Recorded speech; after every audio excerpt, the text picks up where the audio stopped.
we go.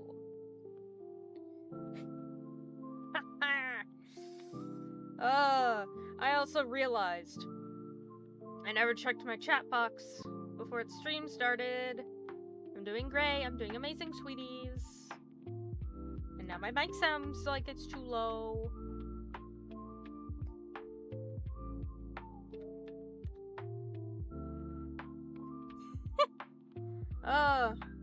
It's always something. Hello everyone. Welcome to the stream. And welcome to, what should hopefully be a crash-free experience?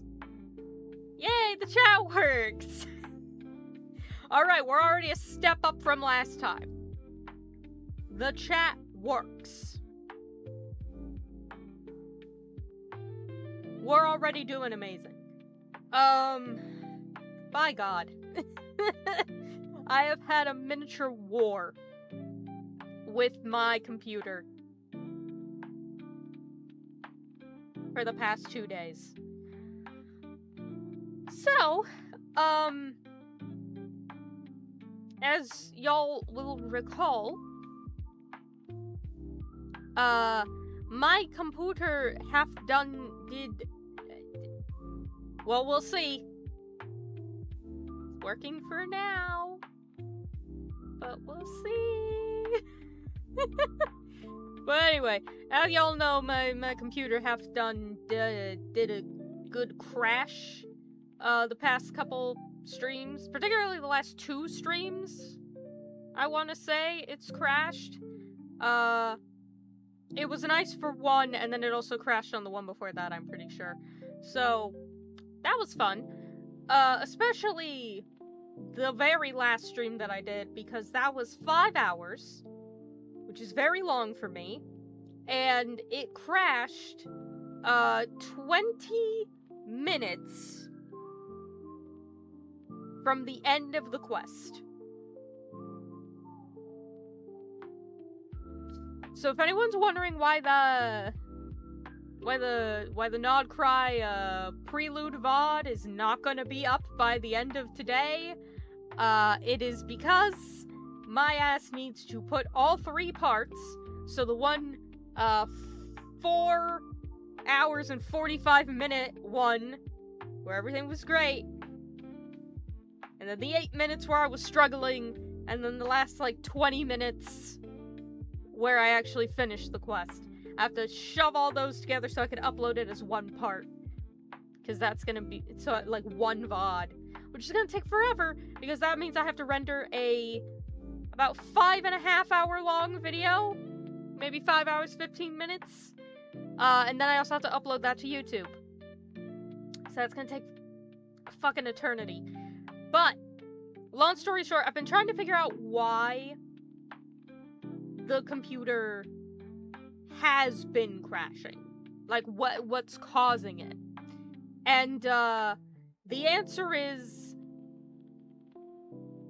possibly that the computer was getting overheated. Possibly. Maybe. I cannot say that with any certainty because I don't know.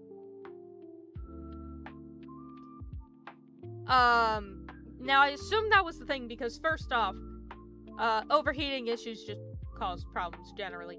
But 2, I remembered on a whim that when I got this computer, about 4 years ago, I had set the fans to silent mode. Why did I do that? Because they were loud and I didn't like it. That, and also at the time all I was doing was casual gaming, where all I had open was the game, maybe some music, and art. I was doing school at that time, so the biggest, hurdle that my computer needed to handle was having both Photoshop and a Zoom call open at the same time. Which isn't exactly the easiest thing, especially when I was only running 16 gigs of RAM at the time, but still, it managed, right? But now, you're doing streams, oh boy. Oh, honey. That's a whole different thing. But I realized, like, hey, my computer gets really hot when I stream.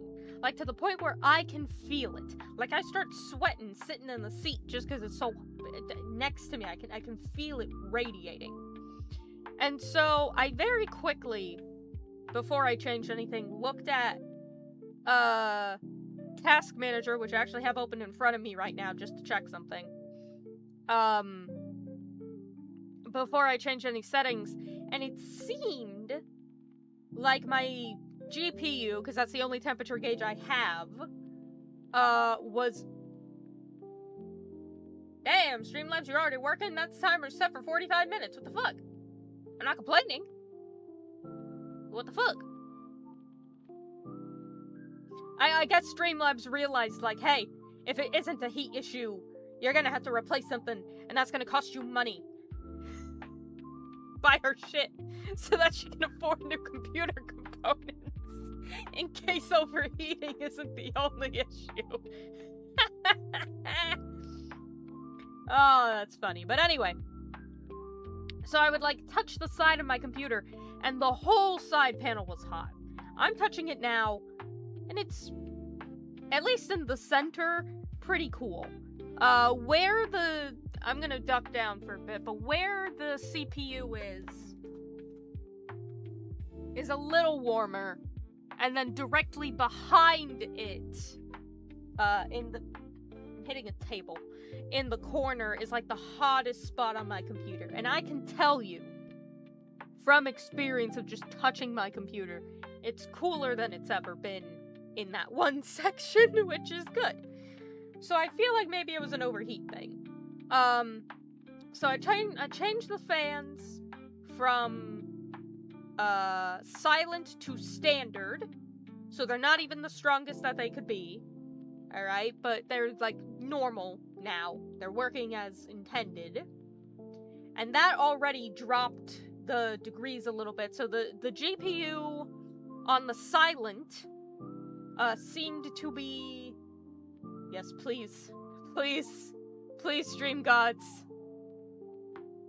Let the issue be fixed.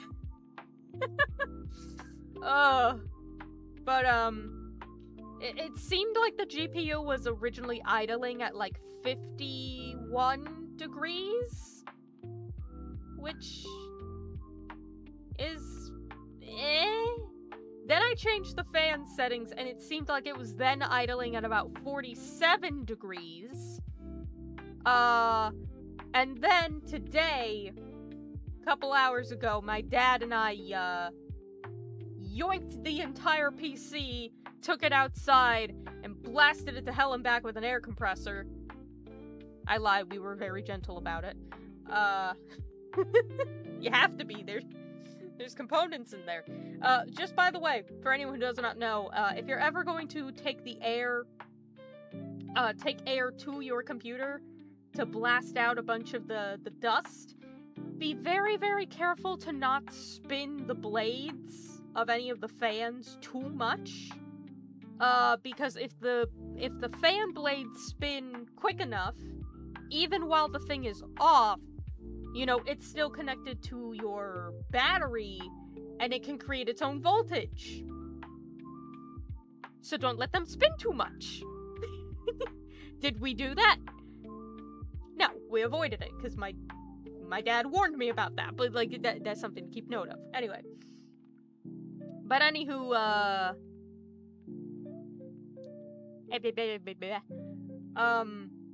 so we blasted it with the air compressor, bunch of dust came out. Bunch of dust. Which, yeah, it hasn't been cleaned in about, like, 9 or 10 months. Which is when I updated the RAM. So, makes sense. Cleaned some hair out of the, blade fans, because that'll fuck up the motors. And then we gave it a wipe down, because there was still some dust.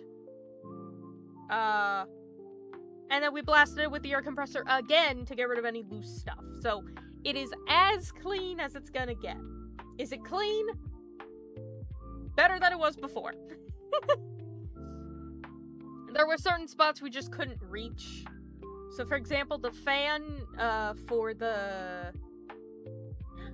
Hello, Ender Lady! Thank you for the follow, and welcome to the dream!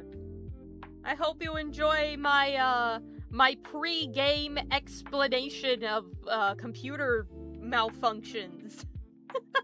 Welcome in! Fun stuff. But, so yeah, we air compressed it, bunch of dust flew out, gave it a wipe down, air compressed it again. Thank you. I couldn't get the dust off of the back of the CPU fan, because that would require taking apart the CPU setup, and I didn't want to do that. There's a little bit of dust still back there, but other than that, everything is pretty much clean. And I am currently looking at the GPU, okay? The task manager is open. GPU with all of my bullshit open is currently 63 degrees. With all the crap open, with the streaming and everything. And I did a stress test, the other day, where I had everything open. The only thing I was recording, I had all my stuff open, I had the task manager open, all that stuff. The only thing I wasn't doing was actually streaming. And, the temperature never got above 65 degrees Celsius. SSD. But that's not the problem. Cause the problem is the computer kept crashing during streams. Particularly if I went for a while. So... And I'm looking at everything, and literally nothing. The memory is not above 50%, the GPU is not above 50%, the CPU is, it's jumping around. When I wasn't streaming, it was jumping between 25 and 45%. Right now, it's jumping between 35 and 55%. So, what are you gonna do? Have you updated your drivers? Yes. I updated my GPU driver actually, after stream 1 or 2 streams ago. So, and before that was like a month ago, so I don't know. I'm looking at the numbers, alright? They're literally right in front of me. But the thing is that, again, I only checked because I was like, maybe it's a heat issue, because the computer would get so bloody hot, right? And I only checked the GPU in idle, like, right before I changed the fans, and it was 51 degrees C. Now, it idles at, like, 44 degrees C. That is a big difference. And again, I did my little stress test when I wasn't streaming. Mind you, that stress test was before I blasted the dust out of it. Okay? I did that for 2.5 hours. The temperature never got above 65 on the GPU. Desktop. Big boy. The temperature never got above 65 on the GPU. I did a little, like, quick half-hour stress test earlier. Like, after we did it, it didn't get above 60, and I'm looking at it right now, and it's sitting at a solid 64 degrees. So, if it was a heat issue, it shouldn't be anymore. Because, again, I didn't check what the temperature was before I did all these settings. I just assumed, maybe it's that. The only other thing I could possibly think it is, if I do crash today, the only other thing I could possibly think would be the CPU. Because it is, you know, right now it's like averaging at about 50%. It's just because of all the shit I have open, alright? I've got I've got Streamlabs going for the stream. I've got my, my Wi-Fi stuff so I can actually handle streaming. I've got my model. I have the game open. You know, it's a lot of stuff. I can't blame it. And then you have to take into account that, like, the computer works harder when you're actually streaming. So, yeah, that makes sense. But 64 degrees C on the GPU. Whatever it was before, it's better now. So if it was overheating, hopefully, pray to whatever gods you may or may not believe in. I'll take my pill later. It's too early. Damn it, Streamlabs. I hit a cable. Anyway. But if it was an overheat issue, that shouldn't be a problem anymore. The fans are at a better speed now.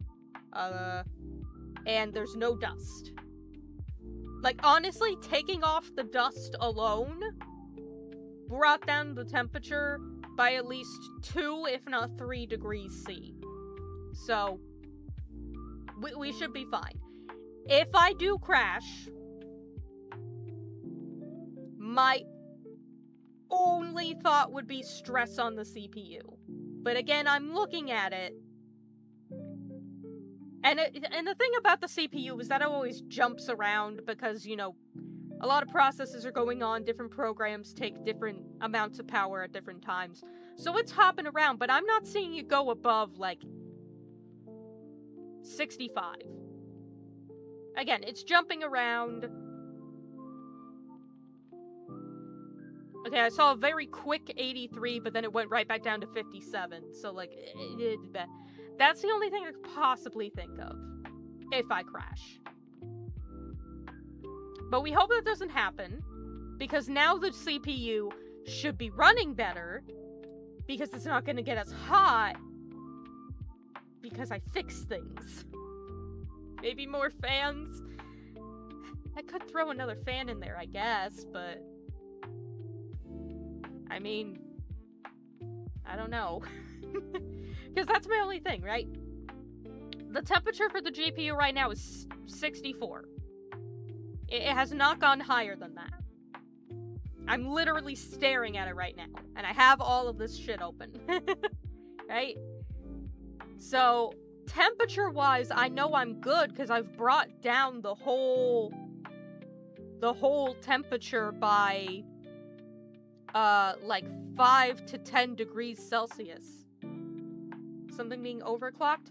The only thing that can possibly get overclocked, based on the numbers I am currently seeing, would be the CPU. Because again, it's jumping around. Like right now it's at 45, it went down to 37, now it's at 36, 54, 67, 54, 59, 55, 39, 52, 71, 46, 43. It jumps around. So my only concern would be if the CPU hits at any point, like, a really big spike. And that's the only thing that can possibly get overclocked. The memory, I mean, it's a good thing I've updated my memory in the past year, because Jesus Christ. I'm using 50% of it. I know that's not great. Ideally, you should only use about, like, roughly a third of your RAM at any time, but I am only using half of it, so I'm not going overboard. I have a whole other 16 gig stick of RAM that's not being used at all. And I can't afford more right now because the $50 stick of RAMs that I bought 9 months ago due to the stupid-ass AI data centers are now $270. So it's gonna have to deal with being at 50%. And then the GPU, is currently also sitting at about 50%. And I have not, again, in my roughly 3 total hours of stress testing, seen it go above 50%. So really, the CPU is the only thing that concerns me. But anyway, I just wanted to start with that for a fun little explanation for you guys to see what the hell I've been doing, but also so I could keep an eye on the temperature gauge, which has really just been constantly going back and forth between 63 and 64 degrees, so I think we're okay temperature-wise. So that means... Huzzah! Fucking finally, we can go to the moon! Except my controller disconnected! And my model is too high! Well, that's always fun.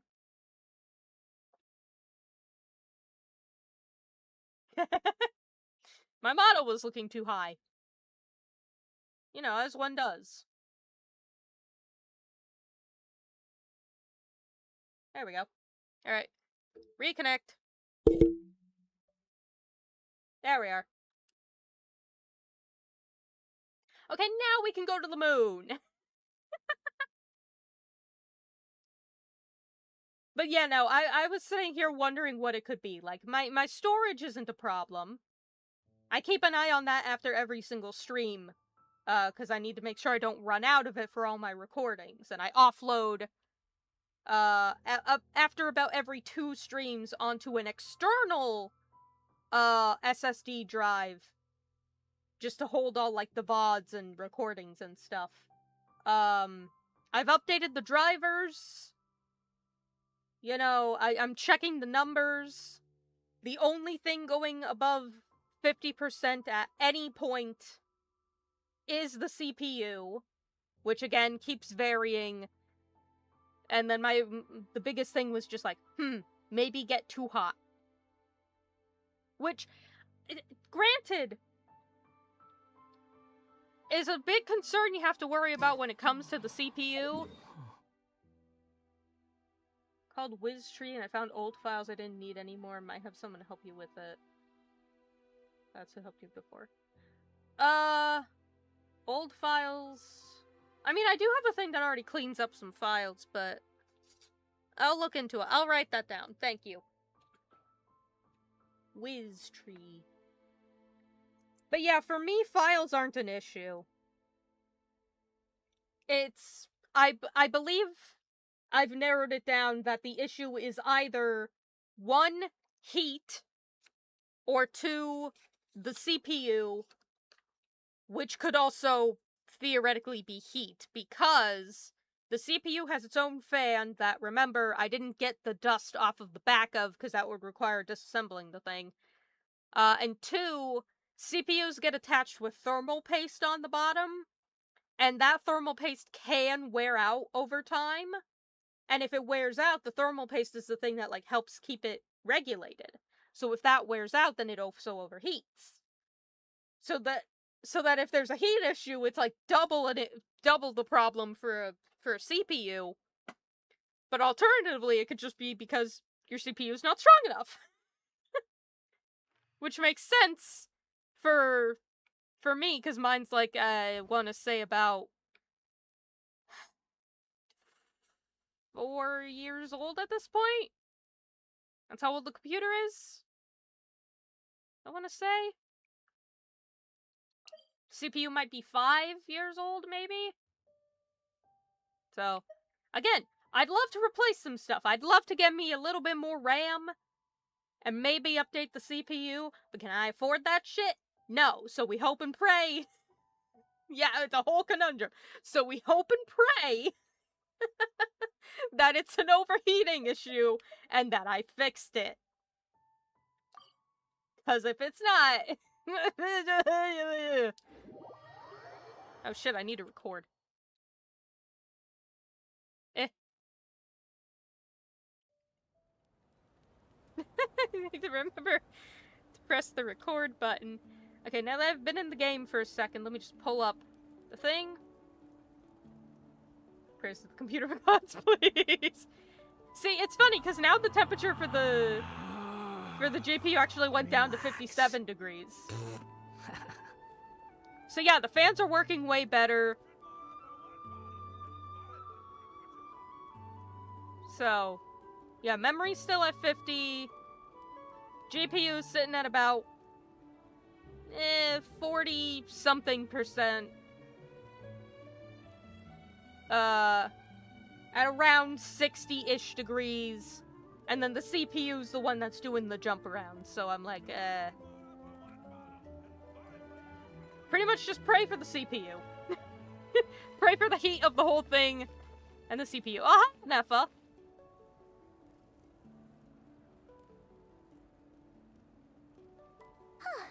Hey, Neffa. Sorry to keep you waiting. Yeah, sorry, I've been fighting with a computer for 2 days. You know anything about that? That is perfectly all right. My data indicates clear skies in the coming days. Current conditions for maritime travel, optimal. I'll be ready whenever you are. Get this show on the Whale Road.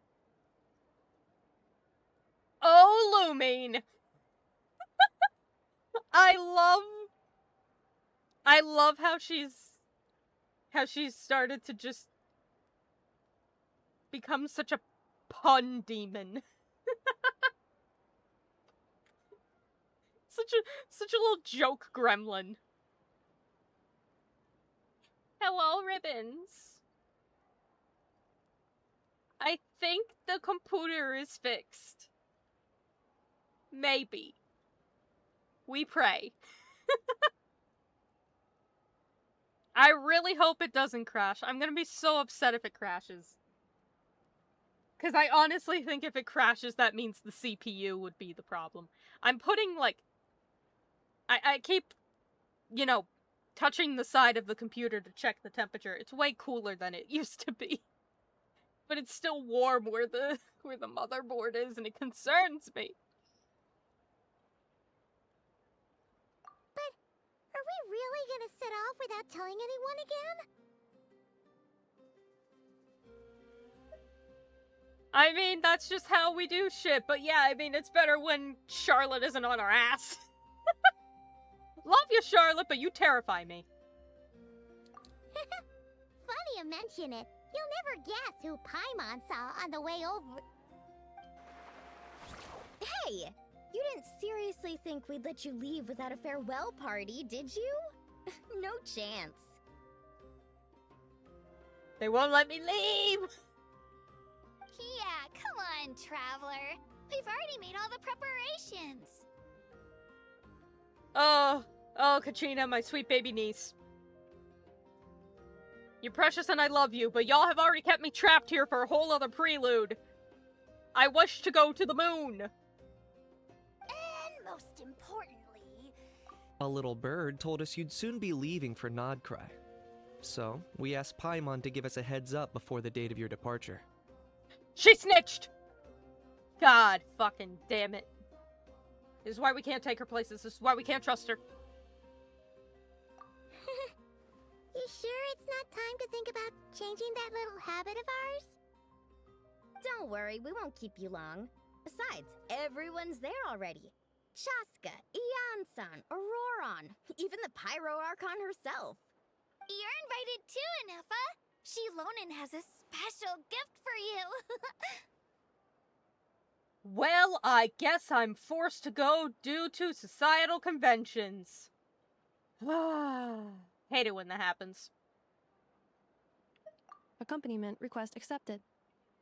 Shilonen demonstrates excellent massage technique. My impression of her is exceedingly positive.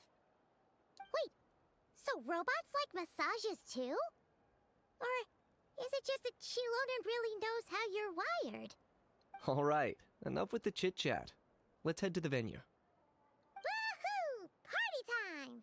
And the sooner we get past the party, the sooner we can go to the moon. And get over the, social anxiety.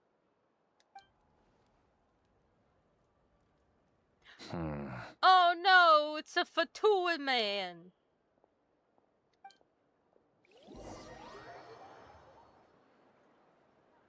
This is the second time I've been trying to leave, and a random-ass Fatui guy shows up in the back. Spit it out, then. They've set off.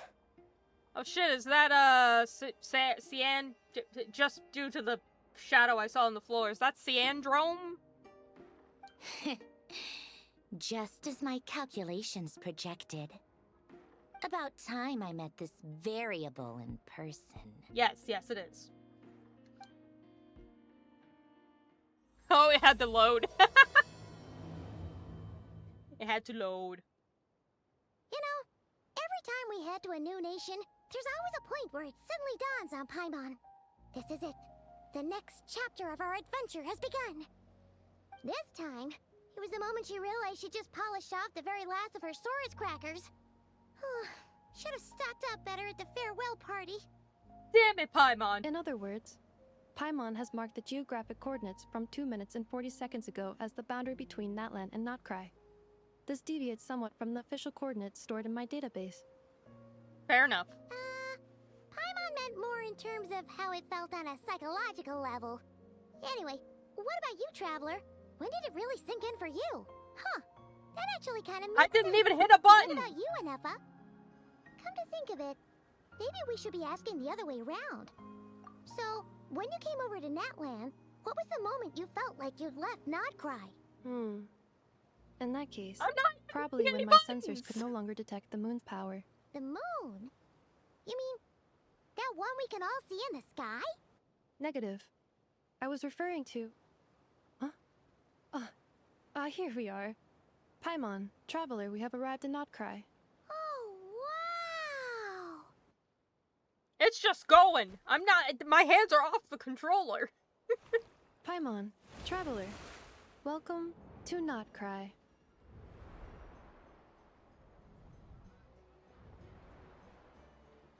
Behold the colorful cast of characters you will see on your adventure.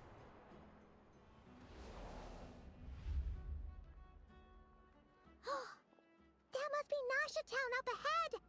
That's the place you were telling us about on the way over, right?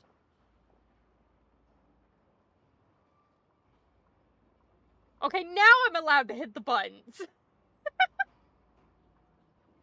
I mean, I know that happens sometimes in this game where they put you, like, on in an on-rails segment.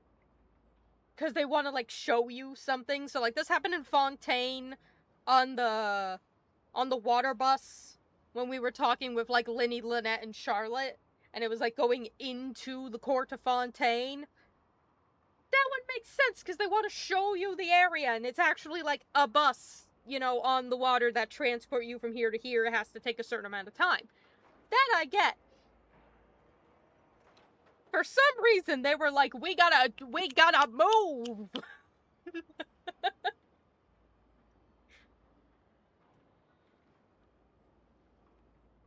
The moon is very metallic.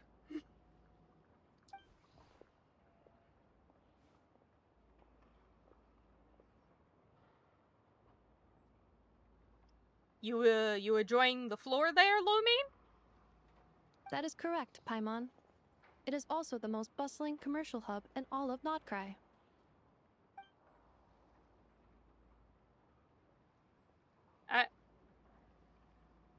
I'm sorry, Lumin. I'd love to know what it is you're talking about, but it's just it's just so fucking blurry. Honey, I got my glasses on already. I don't know what you want me to do. Oh, sounds like the perfect place to start trying out all the local specialties. Huh? Is something up, Traveler? Paimon. This is where our spaceship landed when Ether and I first arrived in Tevat. The fuck? You mean that spaceship I just learned about last week? No.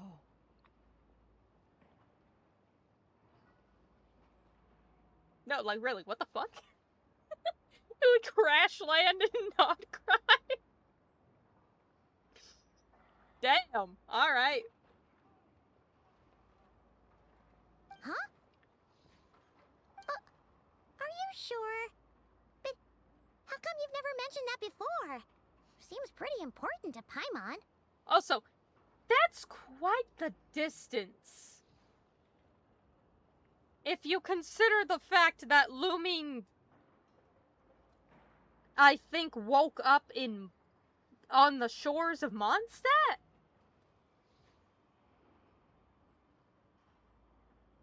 It's on the whole opposite side of the map. Honey! What? Well, because those memories are really hazy. All I remember is Ether waking me up and us leaving the ship. Oh yeah, you weren't kidding when you said that was hazy. God, it's just... Lumen, do you need glasses? But just now, setting foot on this land, I felt something. The kind of power I sensed in those moments. Are you referring to Kuvaki? What? Kuva, what now? The locals refer to it as Kuvaki. It is a unique elemental force found only in Nod-Krai, or rather, a pure, primordial form of elemental energy. So like the funky lava, but not? That is correct.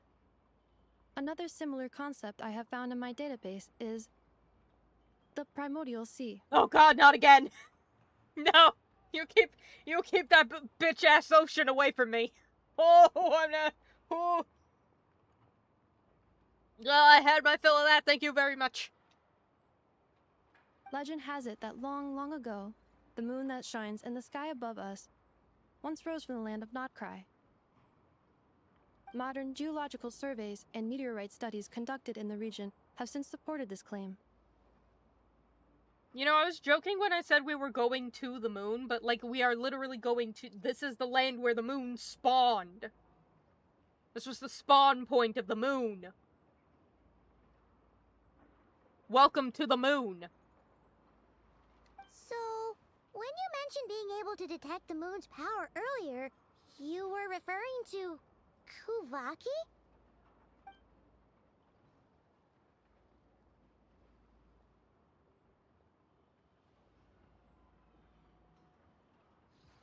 It certainly feels similar to phlogiston, yet also somehow different. Maybe they both belong to the light realm that the Lord of the Night mentioned. Me vaguely trying to remember what the... was... the light realm... Because I remember the Lord of the Night talking about shades, and that threw me off, because I was like, oh, it's the gods before the Archons? So, like, Renova and shit? And, God, the one that, Rhindaughter ate, the god of life, and, the god of time that Venti is, like, a part of an aspect of. Somewhere around, my brain is gone. It's too hardwired into computer parts.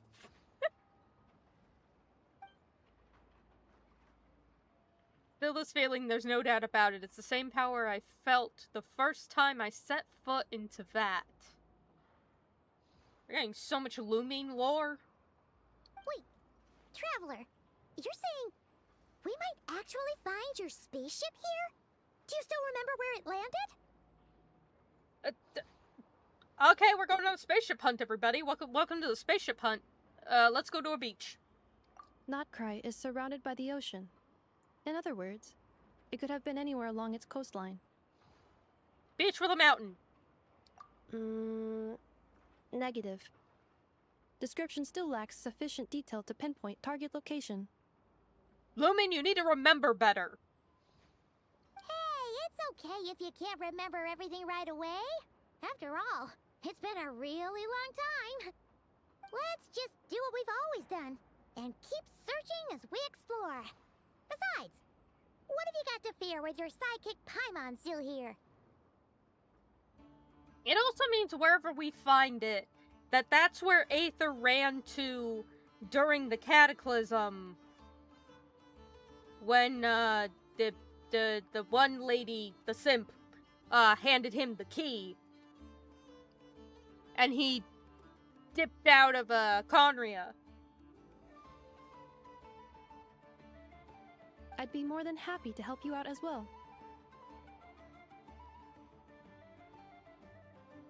Our pleasure. Anyway, just knowing that your spaceship's here in Nod-Krai surely counts as a big step forward, huh? Oh, I just realized there's a whole new set of jams for me to get distracted by in the background. Oh, God. Ugh. Like we've crossed another boundary? Paimon couldn't have put it better herself. You sure are a quick learner, Inefa. Oh, you know what? I just realized why I like the backing track so much. It has sea shanty vibes. God damn it.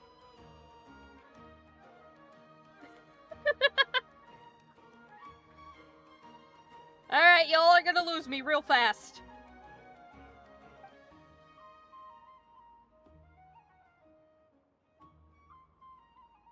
If we can find our spaceship, maybe the flight logs could tell us something. Hey, who's slamming doors? Rude. At last, a chance to get to the bottom of all this. The truth must be out there somewhere, buried in this land. Well, as the best guide in the whole of Tivat, Paimon hereby does solemnly declare, Nod-Krai, here we come! Paimon, we're already here. We set foot on the land already. It's too late to be like, oh, here we come, if you're already at the front door. Hi, buddy. Okay, so, funky little thing, I have been here. Not to the new area. All of this, I don't know, but... Yeah, if I've been here, if I've been around a little bit, Look, I needed to farm for Durin, okay? And it just kinda got a little out of hand. Although, as you can see, I don't know much about this area. I left this one as a surprise. And there's all of this. And I also never went inside of this big thingy. So, there's still some parts I have no idea about. But, anyway. Story-wise, do I know anything? No, not really. Quit following me. But land-wise, It's at times like these that you've got to stay it's a place.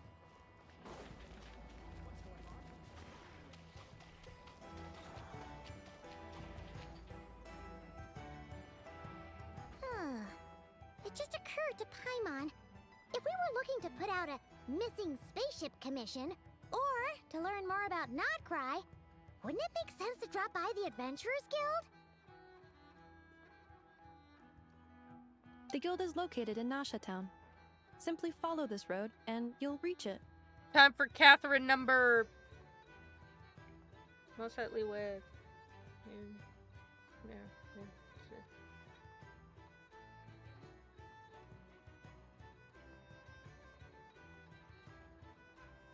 Catherine number 7. Catherine number 7! Hello, Cloud. Welcome, welcome! Come on in. Welcome to the dream.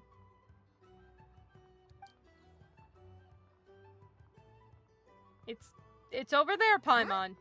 What in Tivat is that? It's a funky little guy, is what it is. Looks kinda like a Sealy, floating around in the air like that. That is a Kuhanki, a species unique to the land of Nod-Krai. There are gonna be so many words I'm not going to remember the names of. A Kuhanki? Does she have something to do with the moon, too? Well, given where we are. My wife Ender brought me here. Oh! Oh, hello. I see. The computer lagged. Hold on. Let me check something.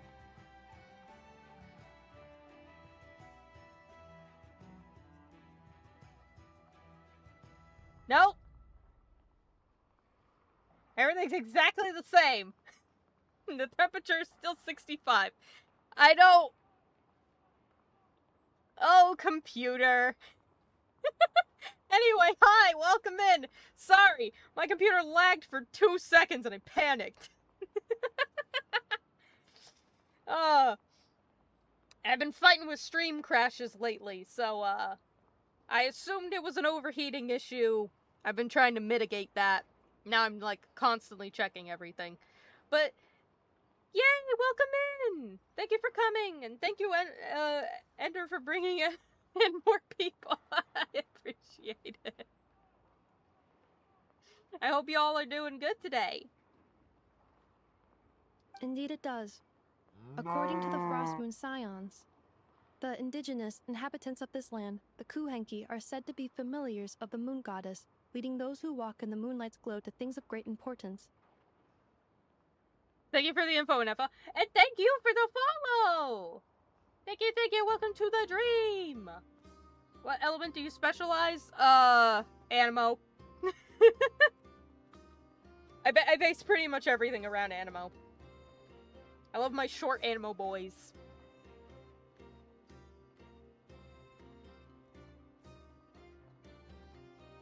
Cause I used to, like, when the game first came out, I mained Kaya until Zhao came out, and then I was just, like, exclusively using him, pretty much. And then Wanderer happened, and I was like, well, you lost me. The moon goddess? Don't all people here worship the Tsaritsa? Nope! Although Nod-Krai lies on Snezhnaya's border regions, the people here have held their own unique beliefs since time immemorial. As I mentioned, everything in this land shares a deep connection with the moon and the sky above. Yeah, so this is very much like Conria in that way, where, because you had the other, in the prelude, we had the guys who had moved to Nod-Krai and, like, lived there because, you know, maybe it was work, maybe it was their beliefs, whatever the heck. But Nod-Krai, like Conria, is kind of a place where people from other nations migrate to and then embed themselves in a religion, like, outside of the Archons. So, for Conria, it was, as far as I understand, practically no god whatsoever, or at the very least, not a belief in the Archons, whereas Nod-Krai seems to be moon god. So, and then the question would come in with, well, I would say, like, whether or not that would count as, like, an Archon or a Shade, but I know who it is, and she's always showing up in Archon art, so I don't know. But, Geo, because Jean Lee main since first banner? Oh, same with Ivy. Same with Ivy. Yeah. So she would always play Jean Lee too. She hasn't played the game in forever, because computer storage and interest, but that's what I'm here for. Everyone gets to live vicariously.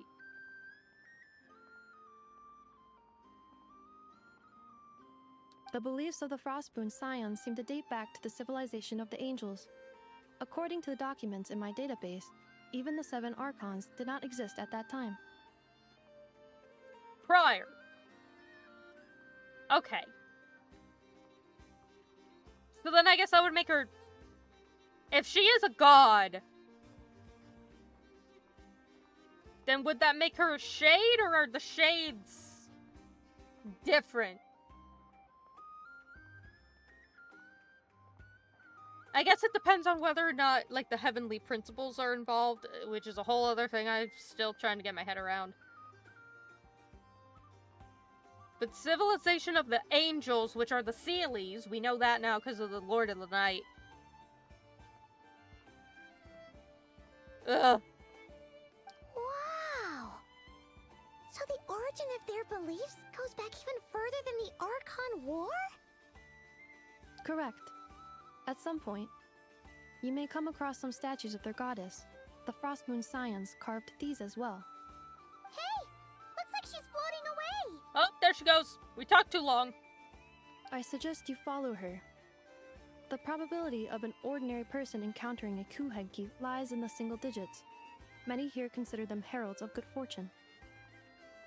The probability of running into one is in the single digits, which is why half of the puzzles in this land revolve around using these guys. Yeah! Alright, we're chasing a little guy.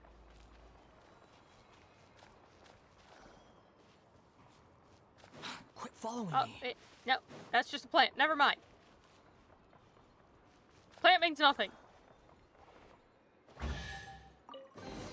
Hell yeah, free shit. Is this a travel guide? Huh. It actually led us to something useful. Why was there a travel guide, like, buried in a random chest in the dirt in the middle of the road?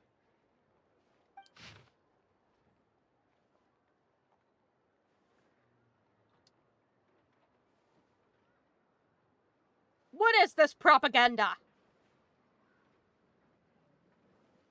That's a nice poster, though. I'm gonna take a photo of that. That reminds me, I have to work on some stuff for the... I'm working on posters for our game right now. And I made one that I think is really bloody funny. So, like, we have... I'm trying to do different styles for each of them. So there's, like, an informational one. There's a funny one. There's, like, what you would... like, an average one that you would expect for what it is. And then I'm thinking I want to do one that's, like, a funky graphic design type one. That's, like, sort of abstract. But I'm looking at this and I'm like, that's a nice color palette you got there. Mind if I borrow it? I very well might. Mimis? Brunner? Mimis? Investment portfolio. A bookstore provides not only knowledge, but also hope. Investment involves risk for sure, but word is that a successful investor in this portfolio has bade farewell to their days of hard labor at the harbor and embarked on a journey across the world. Let's wish this lucky traveler all the best. If you're also interested in this investment portfolio, don't miss out.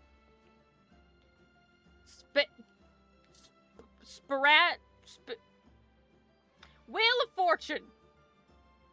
If you think that all of is famous for its delicious spread of hot dogs, you'd be mistaken. Land of hot dogs. Don't miss the Wheel of Fortune on the side of the shop. It's a classic even with the local crowd. Never mind that it looks like a repurposed roulette from the flagship. Just spin to win. In any case, spin the wheel, and when it stops, hot dog will tell you your fortune. Oh boy. Oh, so by the way, hi everyone, welcome to the stream. I'm dyslexic, so please be aware if you see me fumbling on my words. Yeah. Eye-catching and mouth-watering sugar sculptures with deft hands. Sculpts honey-laced syrup into fantastical shapes. These vibrant pieces of sugar are to add a veritable dash of sweetness and light to Nosha days. Take one bite and you're sure to find these sculptures even sweeter than the sculptor's serene smile. But don't spend too long admiring them. These treats are best eaten while fresh. Enthusiastic researchers. For reasons unknown, Fontaine Research Institute researcher, that's a long title, has drifted into Nosha Town and started conducting alarmingly abstract experiments. But for those intrepid enough to lend her a hand. How did I get intrepid in one try, but lend threw me off?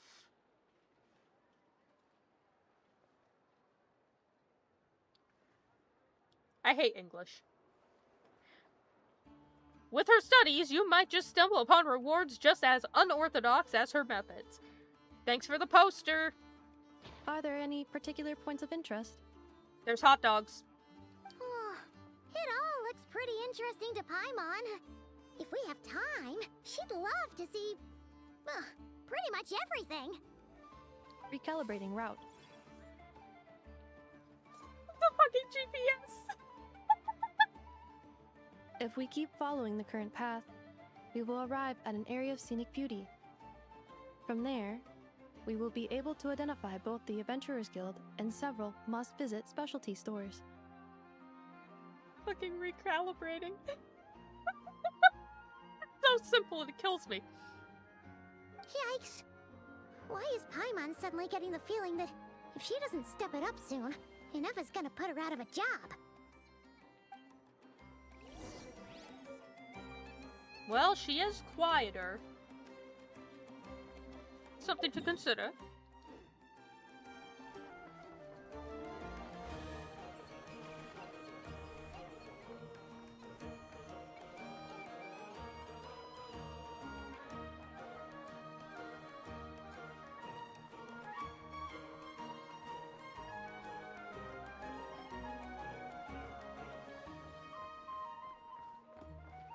God, they got bagpipes on the track.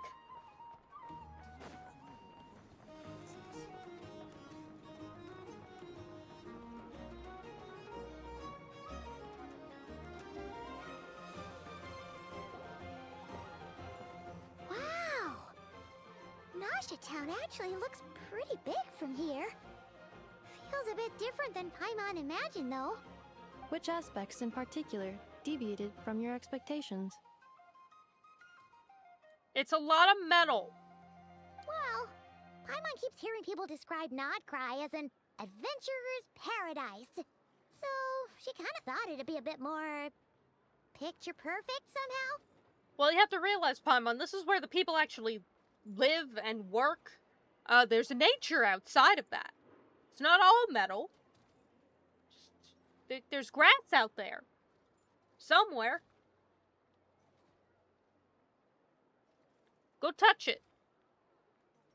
According to legend, there was indeed an era of peace in Nod-Krai's past, the Age of the Fae. Tales of those ancient heroes are still told today. One of the most well-known is that of the Lantern Fae. This individual performed many good deeds for Nod-Krai. The present-day Lightkeeper's nightly lantern patrols are, in part, a tribute to their memory. But then, one day... What happened? Tragedy. There came a devastating abyssal calamity that swept across Nod-Krai, and for a time it was left desolate. Yeah, tragedy.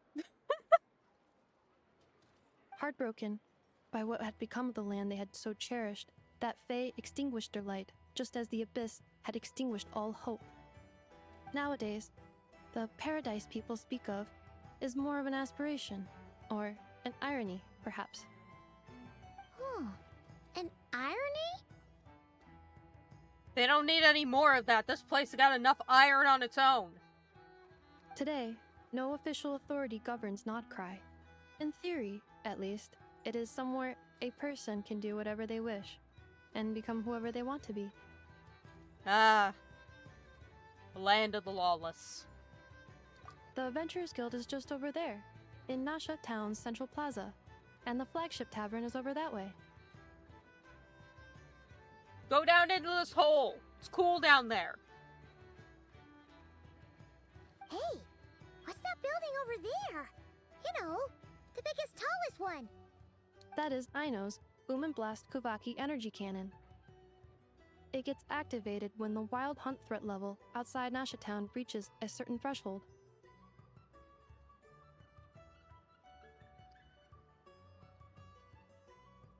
Who let the child build a gun?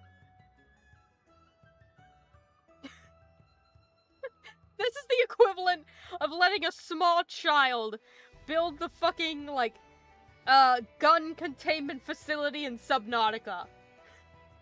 Like the one that blows up the sunbeam, right? Like that's the level we're talking about here.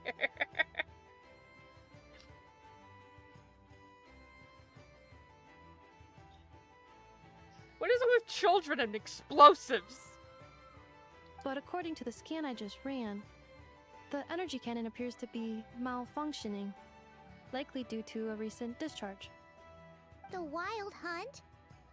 Isn't that the abyssal calamity you mentioned that's specific to Nod-Krai? What is it with the last... What is it with Nod-Krai and Natlan both having very specific abyssal calamities?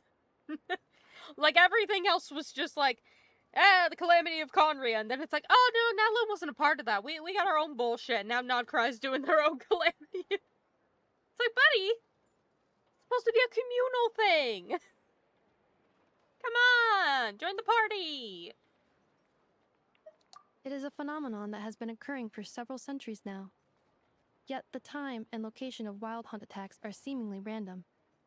At first, it was more of an old wives' tale that adults used to scare children. If you don't start behaving, kid, some night, the wild hunt's gonna come for you.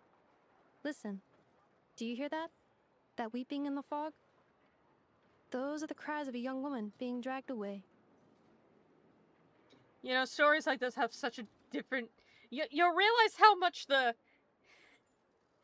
tension in stories like this really come to how you say it, like the tone and the exaggeration that you put on, because Anefa's just saying this like fucking monotone the whole time, and I'm like, oh no, what? How spook? You're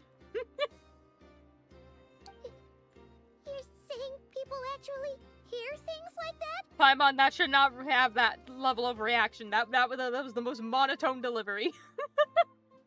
I have not witnessed enough wild hunt attacks to give a statistically sound answer. But the oldest legends say that all people saw was the ghostly shadow of a woman in the mist. It wasn't until later that it became a full-blown calamity. Abyssal monsters and all. Huh.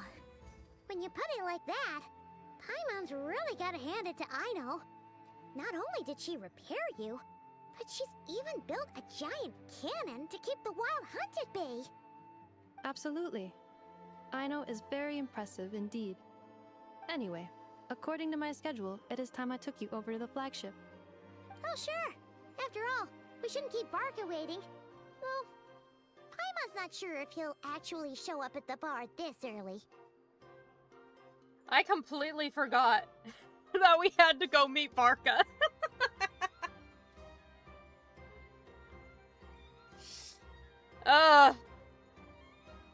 I think my brain was too clouded by the fact that it was, like, really late, and I was upset because I had to, like, restart the stream twice. Like, it had crashed, and then I had to restart it because the sound wasn't working.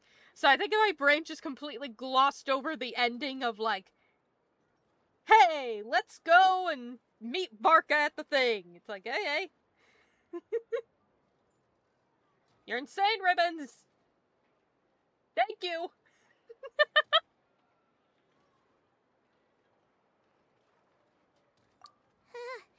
You're right about that. Ooh, viewpoint. Yep. That's metal. I have to go in a hole. Where's the hole? Where's the... Why is nothing selected? Thank you.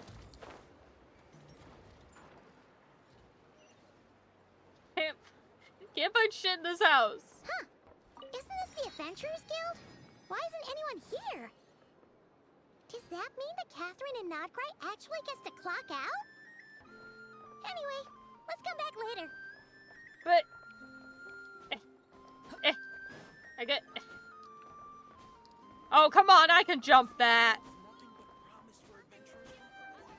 They don't want me to get in. They're mean. My guild now! Let me in! Alright, where's the hole? Oh, new nation, new shit to navigate. No.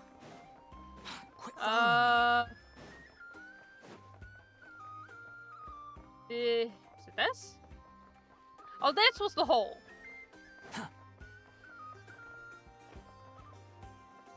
Ah, I see. Okay.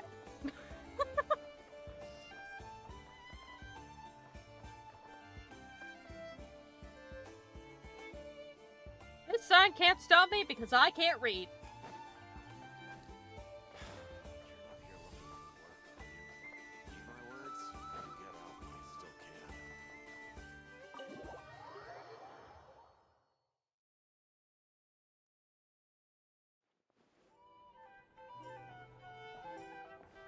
Here we are, the flagship.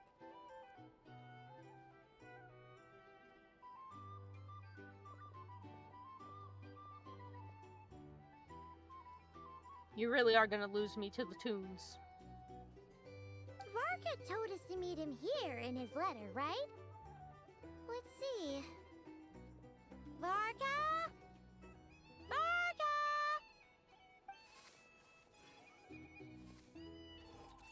No matches, I identified.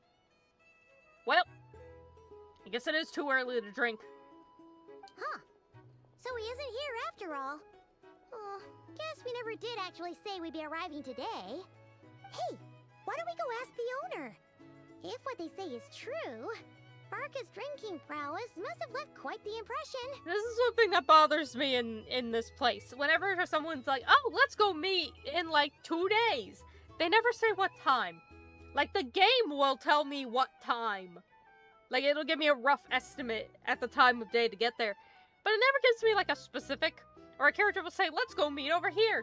And then they don't say when. I would never go anywhere in this land on the sole pretense of, like, nothing was fully planned. I need to know the day, I need to know the time, and I need to know the exact location. Otherwise, my ass ain't gonna be there.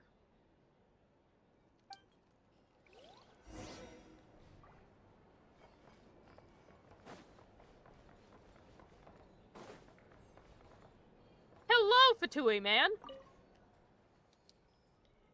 You wanna sign up? Oh, honey, no, he's already been through this.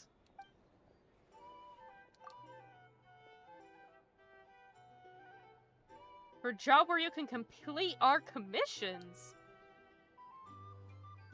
They have commissions? A short-term contract with you on behalf of the Fatui, during which I shall be the sole representative in charge of our correspondences. The contractual obligations of both parties are only valid for the commission's duration. They will not affect any other business you may have outside the bounds of our contract. Well, at least they have a non-exclusivity clause. Huh? Well, well. If it isn't the ineffable Ineffa. Is that where her name comes from?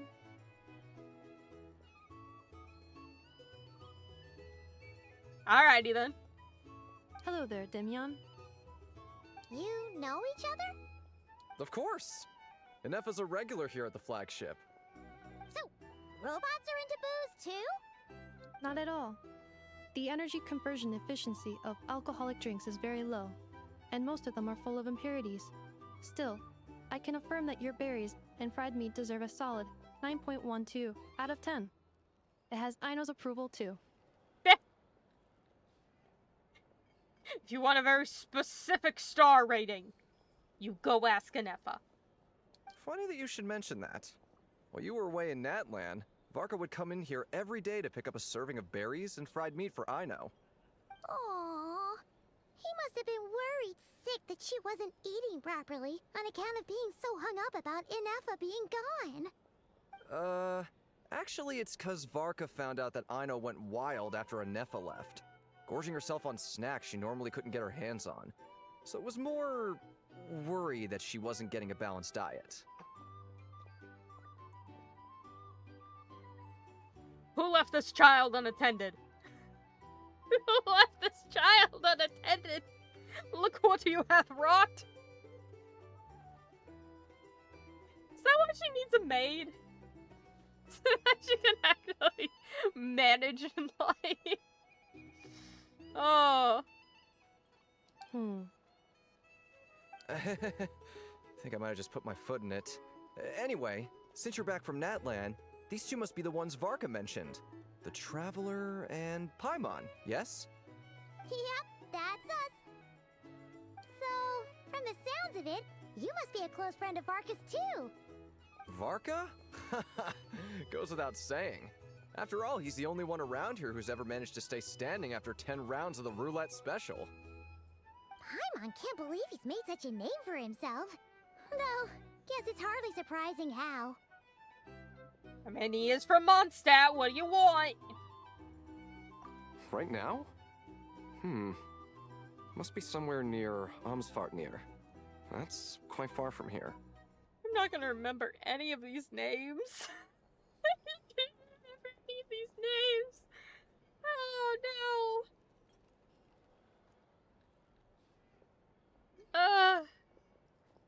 Huh? Where's that? It's a lake in the northern part of Nod-Krai. Word reached him of trouble brewing around those parts, so he took his knights to check it out. Oh. So, we missed him? Ain't that a bitch? Varka knew you'd say that. So he specifically told me to make sure you stayed here and enjoyed yourselves. He sends his assurances that everything's under control. Well, if he's that confident, guess our only option is to accept. Anyway, it's not like there's any special cause for concern. He is the Grand Master, after all. Exactly. Plus, not only has he booked you into our finest room, he's paid for it in advance, too. Free room? I love free shit. Thanks, Varka. Whoa! It's so generous of him! We might not have met yet, but Paimon's got a feeling that we'll get along with Varka like a house on fire. No, Paimon, we don't want the thing to be on fire. That's why I spent 2 days messing with the computer. No fire. Oh, and by the way, he also asked me to serve up a portion of berries and fried meat for Anefa. That was prepaid as well. Thank you. No, thank you. I'm the one who should be grateful for your business. We're just getting free shit. Traveler, Paimon, why don't you go ahead and drop off your luggage? I can use this time to go pick up some components that Aino asked me to bring back. Anefa, what luggage? I thought I just carried everything in my magical, endless pockets. You telling me I bring bags with me to places? Shit just gets shoved into one backpack. That's a pocket dimension, man. You have the key to a spaceship in there now. Like 100 rotisserie chickens. Sure thing. Besides, now that we've got ourselves a map, once we're done unpacking, we might as well go for a stroll ourselves. Why don't we meet up again later? Oh. So you no longer require navigational assistance? No worries, we should be fine. We've got a rough idea of our way around town, so Paimon's reasonably confident we shouldn't get too lost. I am immediately going to get lost. My sense of direction is non-existent. However, I have been here before. Not in this town, but in the nation. So the point is, I'll figure it out. Thank you. This translates into an approximate time saving of 30%, meaning I will be able to see Aino about 45 minutes earlier than previously projected. Hooray!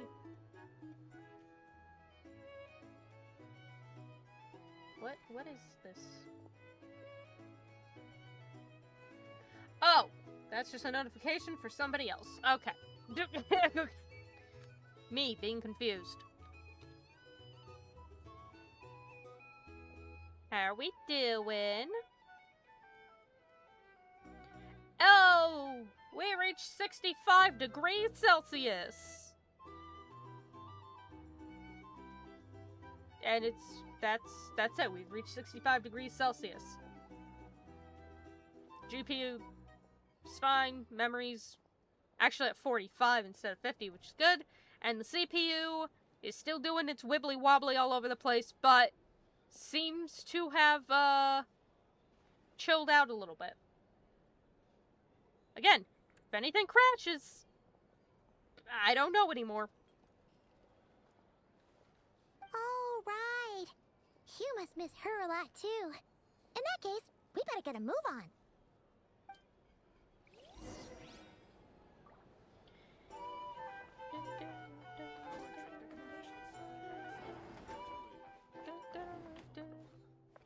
cheery music. Following me.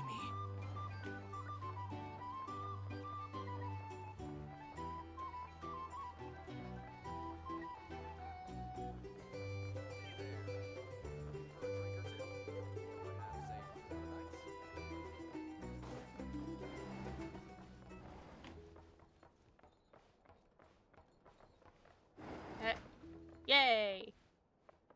Oh, I got a funky little guy in here. I got 2 funky little guys. Feels pretty nice having someone sort out our food and lodging for us, huh?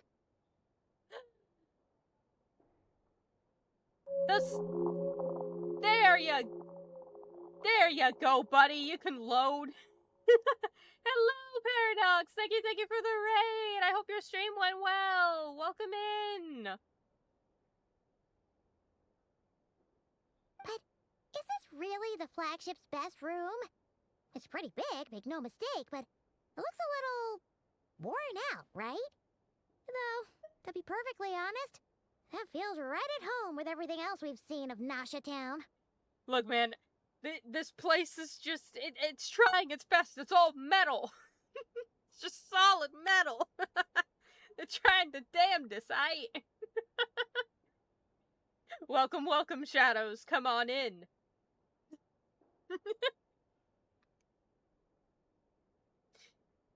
Cast them where you please, actually. It would be rather helpful.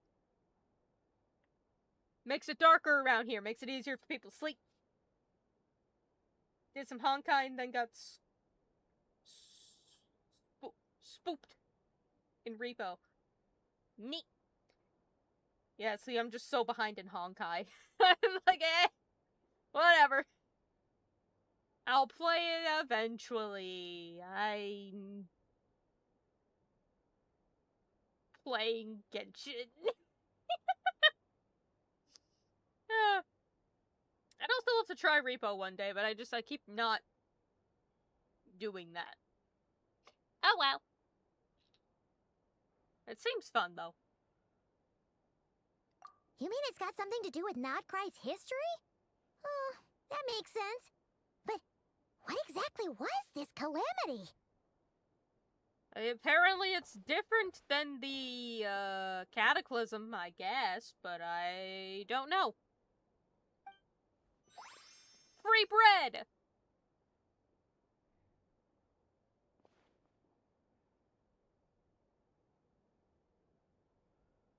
Oh, should we try the berries and fried meat too? Paimon's getting hungrier and hungrier every time someone mentions it. We'll never... Nope, no one tell them. Nobody tell them!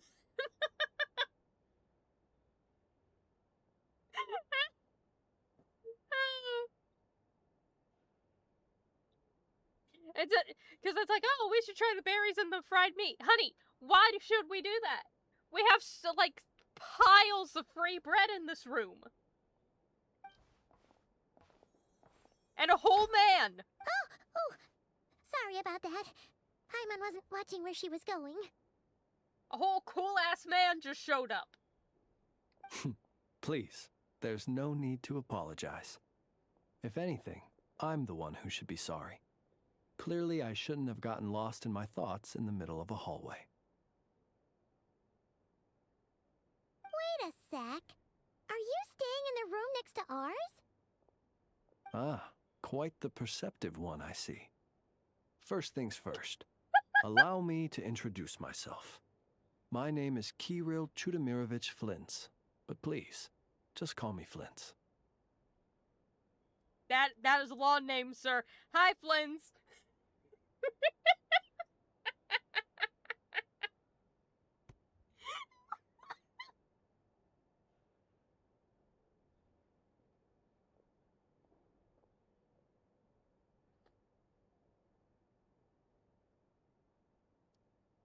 Not tonight, chat.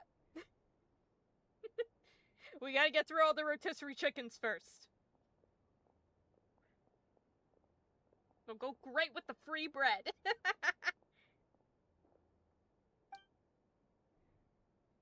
Whoa, that's an impressively long name for sure.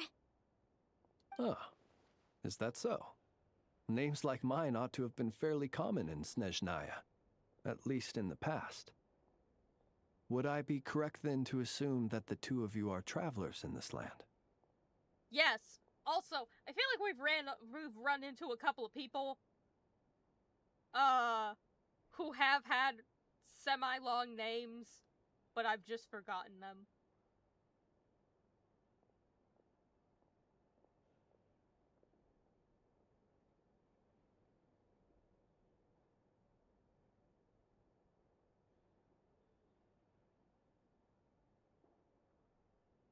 Yep, you sure would be. Paimon is Paimon, and this is the Traveler. We've been to a bunch of nations already, but we only just arrived in Nod-Krai today. What a rare honor it is to meet such worldly travelers. Are you here for travel too? If only I had the time to spare. No, I'm just staying the night.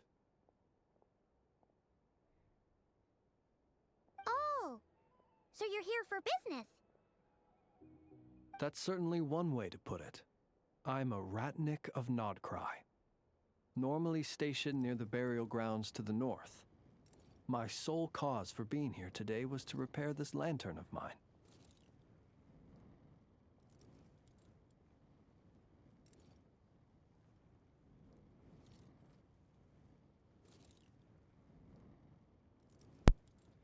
Gosh diggity darn. My mic done did a thing again. I thought I fixed that. Because the thing is, like, the side of the computer that I'm most concerned about, right? It's the hottest part of the computer. The power supply for the mic used to sit directly on top of it. I've shoved it over so that it's at a cooler end, so it's not getting heat on it. But I think it got kind of pushed to the hot side, so it overloaded again. So I don't know when the hell my mic turned off. Anyway, point is, I don't know what a Ratnik is. But given that it says he's stationed near the burial grounds, I'm going to assume like a gravekeeper or something. Flins. Protector of the lands, or funeral director or mortician.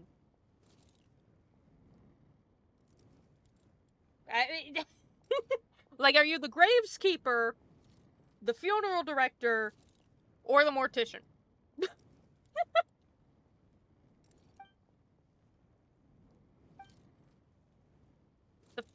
funky light. Burial grounds? Relax, Paimon, it's just dead people. Your surprise is entirely understandable. Most people cannot even begin to fathom the idea of a life surrounded by tombstones and decay. Buddy, I considered going into mortuary science.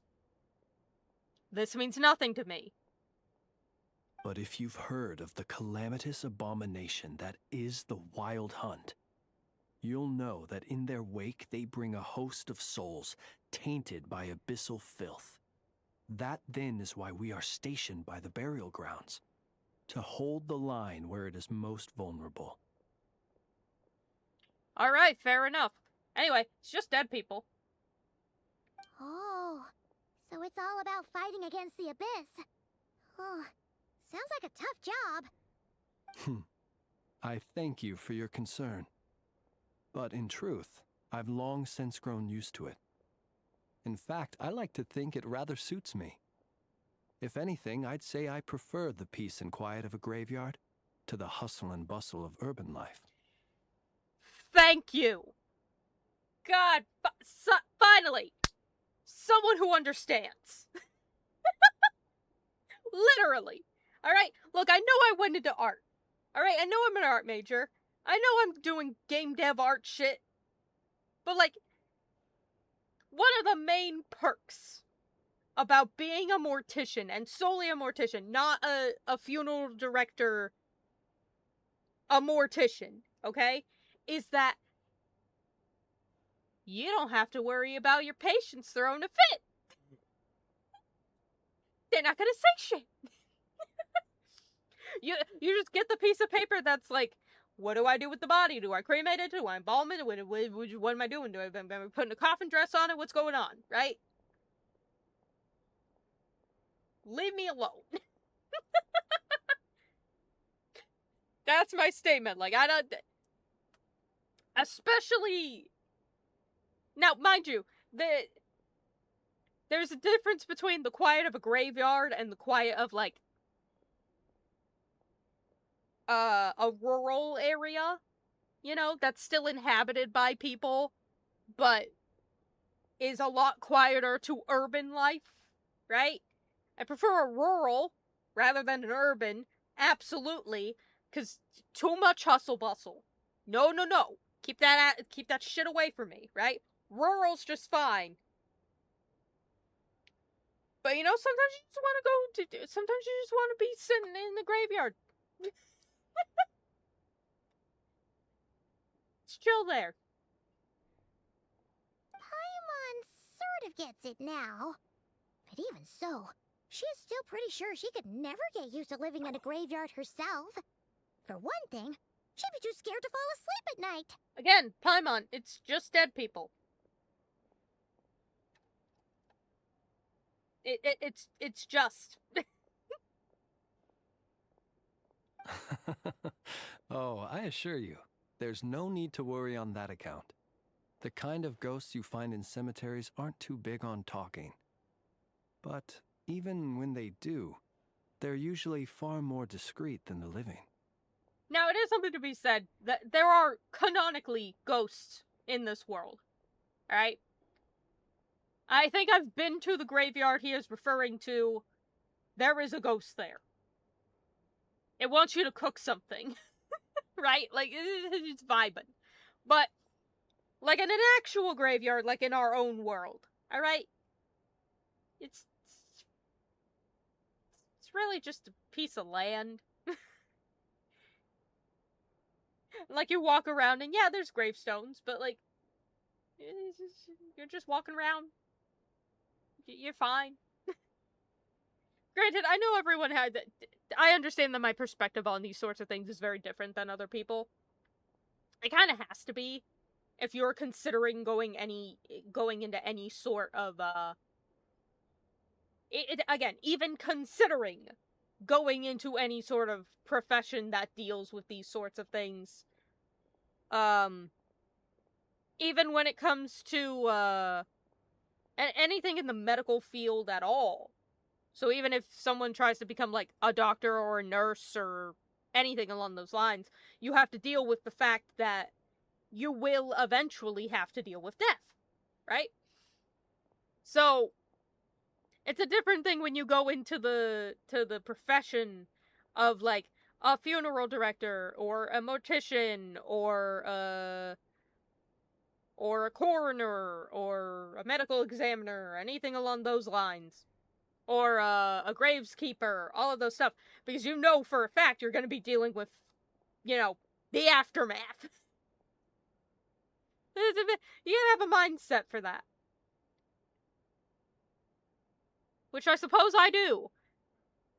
Alas, I use it to draw shit and play video games. Boy, ain't life fun. Well, would you look at that? Who'd have thought we'd end up chatting this long? Must have a lot in common, huh? Yeah, exactly. No, literally, me and this guy, we'd be chatting for hours. Forgive me, but I must excuse myself, for the time of my appointment draws near. And in terms I'm sure you'll understand, a lanternless ratnik is like a mapless traveler. A serious conundrum indeed. I'll take your word for it, sir. Oh, sure. In that case, you go right ahead. We won't keep you any longer. Not at all. Should the opportunity present itself, I'd gladly continue our conversation another time. I like this guy. He's cool. You're always welcome to come visit my grave. I mean, the grave I stand watch over. Your visit would bring much needed light to that place of final rest. Fuck yeah. Chat, we got invited to a grave! Fuck yeah! Right. Well, if we get the chance. Then allow me to wish you a traditional Ratnik's farewell. See you by the graveside. It's actually a pretty sick line. It's actually a pretty sick-ass line. Alright, bye, Flans! Ugh. Jeez. What a weirdo. I like that guy. Not to badmouth him at all. In fact, he seemed pretty cultured, but at the same time, kinda spooky? Must be all that time he spent around graveyards. His lantern? No, not really. You mean, 'cause it was broken? Does he have a soul in there? Huh. Guess you've always had a nose for stuff like this. If you're worried, you can always ask him the next time we cross paths. Alright. To the graveside we go. Hey, don't you start spouting all that weird stuff too.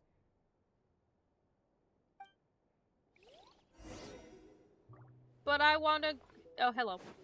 I wanna go and eat my bread. Look at how much goddamn bread they left for me. Is that sausages? Is that bread and sausages? Look at this. This is a giant-ass plate. Like... It's got like fucking 4 baguettes on there, man. Like, Jesus. Look at how much...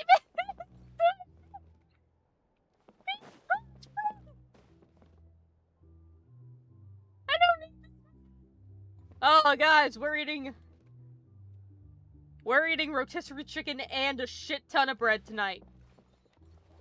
God damn, we will feast like kings.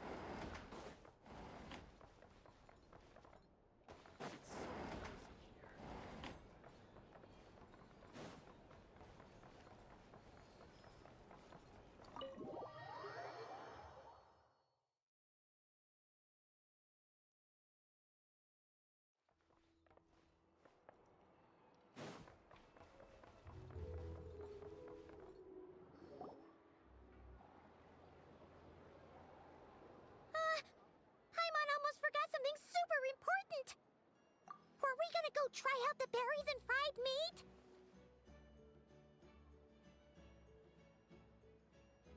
Paimon, I thought you said it was something important. But now, heading all the way back to the flagship feels like such a waste. Oh, I know, man. We gotta walk back like 5 feet.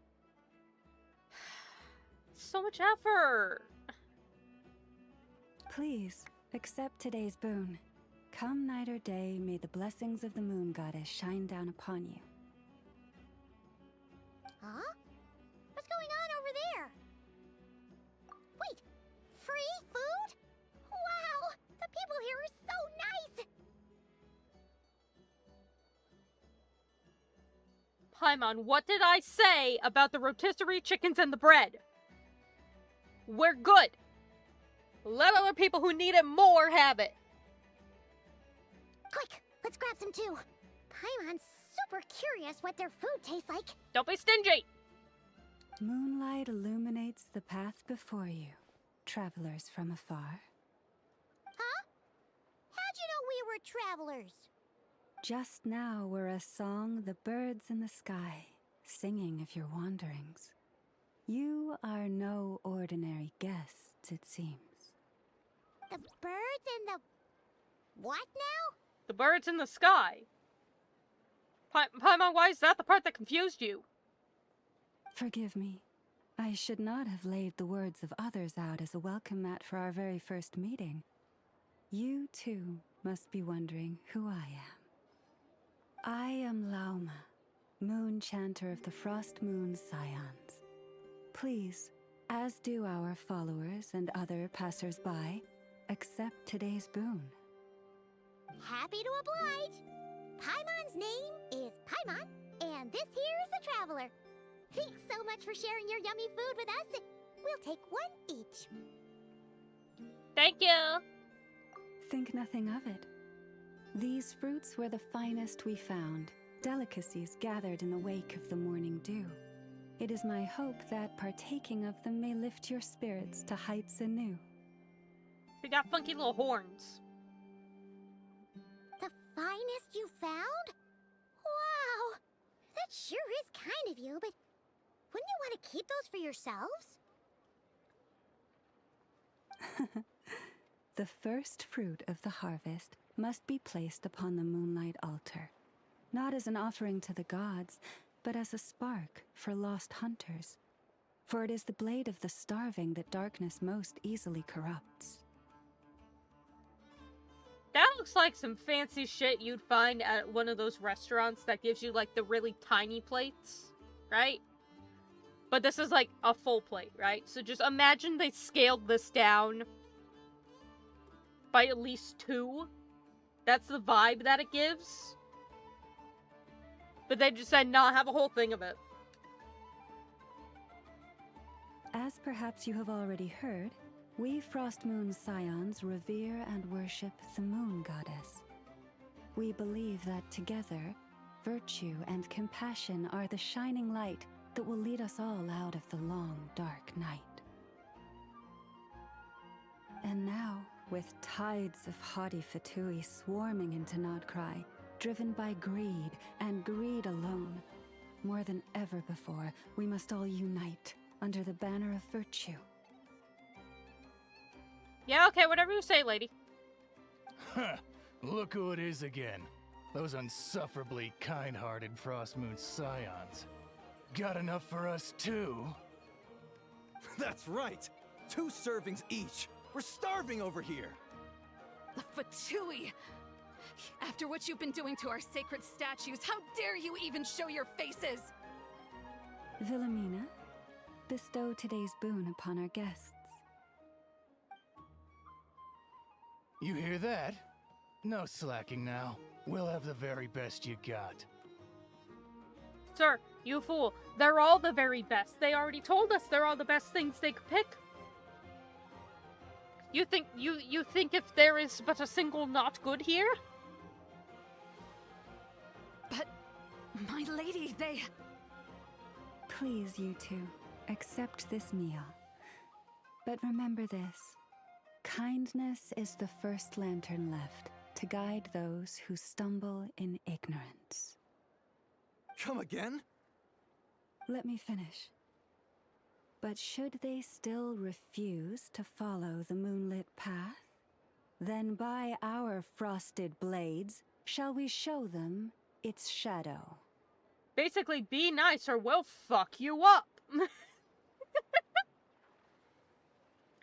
That's the mentality I like. Gotta head to bed now. Hope you have the rest of your stream.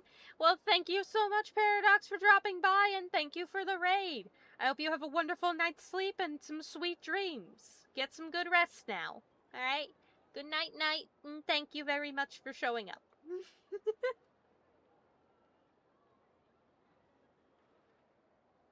You! Hey, look who it is. Hey, it me. I'll beat your ass. Whatever. Just you wait.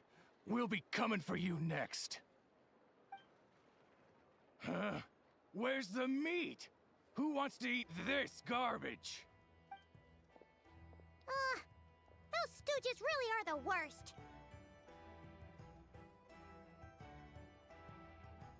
Buddy, you got that shit for free. And you threatened them for it. Like, and it's like, oh, that's not what I want. Well, you don't get to choose. Bitch.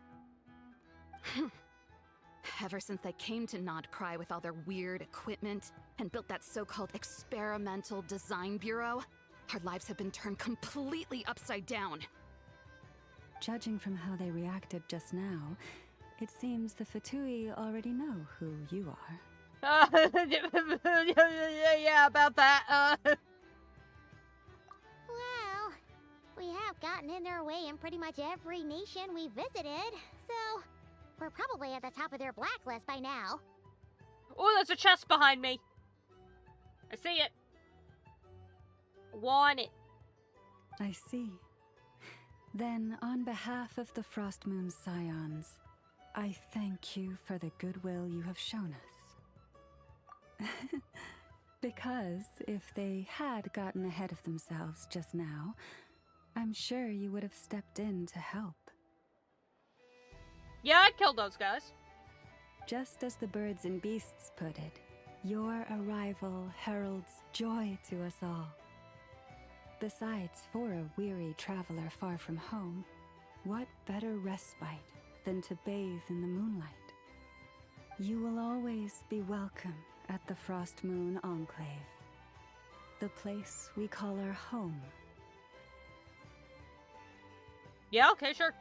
May we meet again in the moon's gentle glow. She's got such like a calming voice to her. Like, this is the type of voice that if she read a bedtime story, I'd be gone. These are delicious.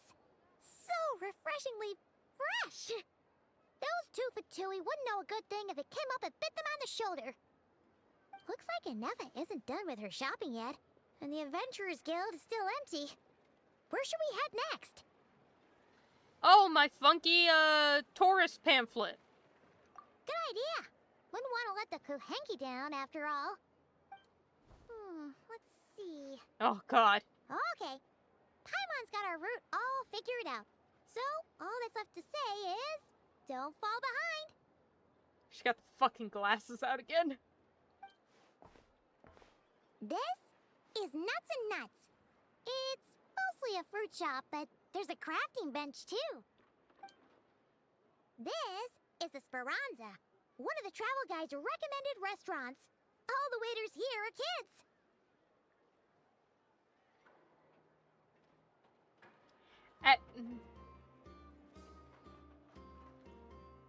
Does Nod-Krai not have any child labor laws?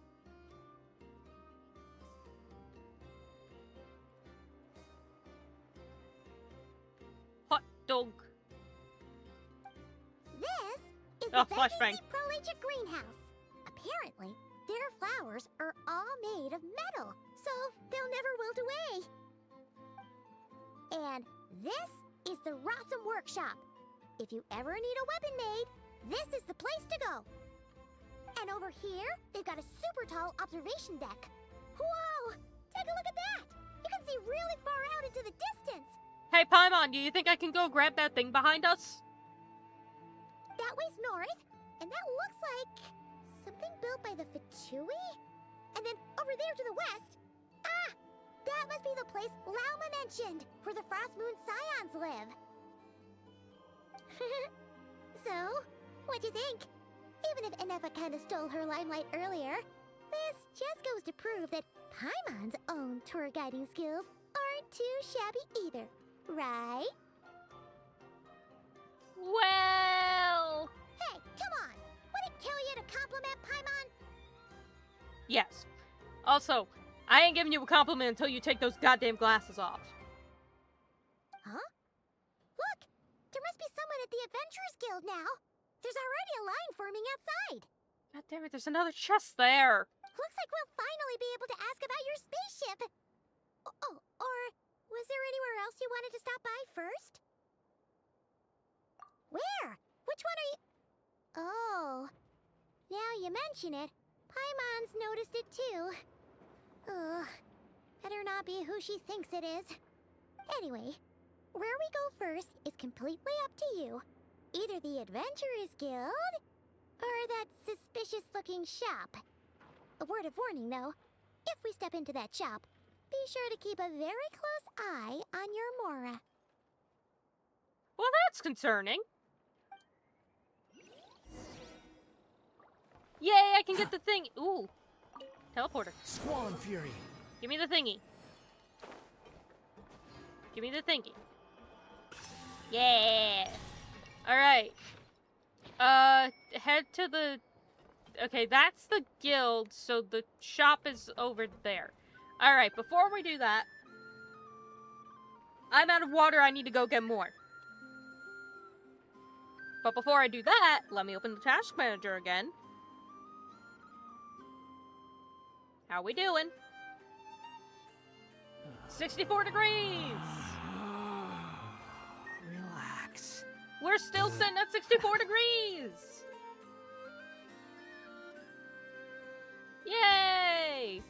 Alright. Well, break time, water time. Everybody get up, everybody stretch, everybody get a drink, everybody grab a snack, go to the bathroom. Now's the time to do it. Go, go, be quick, run! There's no such thing as pure freedom in this world. Even the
Alright.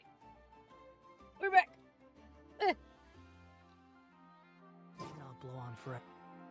Oh, you can see the pyramid from here. And Fontaine. And Celestia. Just right above Fontaine. And the dome. And the thing. And the floating thing on the vacation island. God. Damn it, I love this game. Alright, let's go to the funky shop. So I have no idea what they're referring to.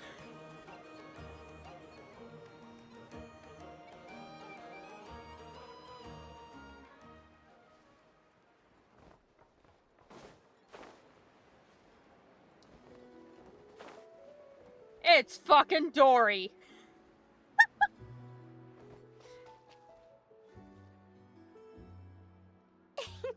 Please, here you go. And if you ever need anything else, don't forget to make the great Lord Sangama Bay your first port of call. No wonder they said to hold on to your Mora. Oh dear. So it is the real deal. Of course it's the real deal. Everything you'll find here is 110% real, meaning every one of my deals is as real as a deal can... Wait a minute. Well, if it isn't my two most valued clients! She's outreaching. She's got branches and shit. And with no small thanks to your munificent patronage. Come. How could you just sneak into Nod-Krai like this without telling your dear Lord Sangama Bay? If I'd known earlier, I would have made an absolute pulled out all the stops to ensure that your boat ride over was as comfortable as humanly possible. Dory, you're lucky I'm rich. Thank the Archons we didn't tell you. Oh, come now! You know as well as anyone how impeccably and conscientiously above board I am when it comes to doing business. Well, regardless of whether that's true or not, the main issue here is that we had no idea you had a branch in Nod-Krai.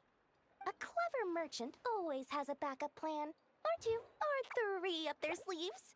As the saying goes, a rabbit with many burrows fears not the hunter's arrows. A merchant with stores galore hears no debtors at the door. Until each of the individual stores go to debt, and then you have multiple debtors at your door. Since you're both here in Nod-Krai, would you care for some of my finest local souvenirs? Whatever you're looking for, I have it. Or if it's Sumeru you're missing, I've got that covered too. We literally just arrived. Do we look like we're on the hunt for tourist trinkets to take back for our friends?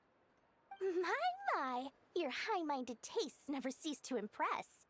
In that case, I know just the thing. You must be on the hunt for something like this? What, your hat? What's that? Your hat? Meh!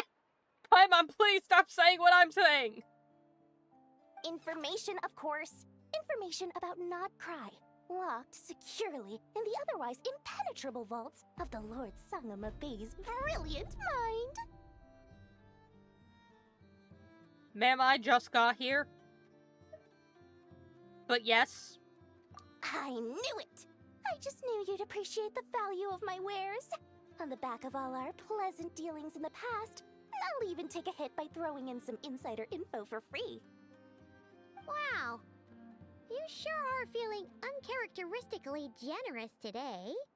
What do you mean by uncharacteristically? I am the most generous person forget it. Anyway, the long and the short of it is this. Admits it. Oh. The moment I set up shop in Nod-Krai, it struck me how many different factions there were, all competing against each other for power and influence. Well, as they say, there's no time for business like a crisis. Spoken like a true conglomerate. Things got even more turbulent after the Fatui pulled down 2 ancient moons' remnants. People began to catch a whiff of the coming chaos. And the more troubled the waters, the greater the potential profit. I'm sorry, what's an ancient moon's remnant? Not at all sorry to interrupt, but we're not here for Mora. Oh, really? But surely it was the tales of an adventurer's paradise that brought you here.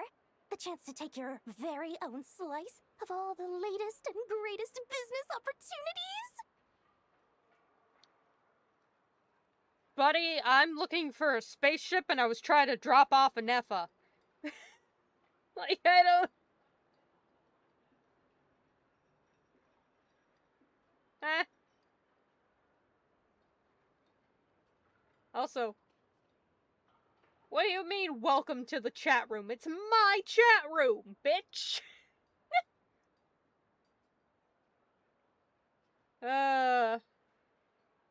Always fun when that happens. In that case, what would you like to know about? Oh, I can ask so much shit! Oh, yay, information! I'm so glad I came here. The Frost Moon Scions? You mean the people who believe in the moon goddess? They're not a bad bunch. It's just, well, they have such simple tastes. No luxuries, no indulgences, no nothing. Trying to earn a little more from that lot is like trying to squeeze blood from a stone. Still, things between them and the Fatui have gotten pretty tense. It's only a matter of time before the powder keg goes boom. And when that happens, that's when business will start to boom too. Yeah, so we've already seen that in the other interaction. So, the Fatui are like fucking up their altars or something? And that's pissing them off, which is understandable. Everyone knows they're here for the ancient moon's remnants, but no one's sure why they pulled them down in Nod-Krai of all places. Anyway, they've been acting mysterious enough, but if you ask me, that Kuvaki Experimental Design Bureau of theirs up north hides secrets wilder still. Huh. Oh, they're an organization set up to keep the locals safe. Apparently, they have a long and glorious history, and they're made up entirely of volunteers. But seriously, a volunteer organization in Nod-Krai? This place is hardly a magnet for noble hearts. No pay, all work? That's not a business model, and it's certainly not for me. Yeah, but you get to go chill at the grave. You may not make money, but you get to chill at the grave. That bunch of booze-loving monstatters? Ugh, don't even get me started. For a second, it was like I was talking to Diona. As fellow Outlanders, I thought they'd be easy pickings, but somehow, every single one of our business negotiations wound up at the flagship. Look, man. They love their drinks. I've done plenty of deals with heavy drinkers before, but those guys? I never once made it to the contract signing before blacking out. I'm getting flashbacks of the hangovers just thinking about it. Then stop drinking at the business meetings! It's not that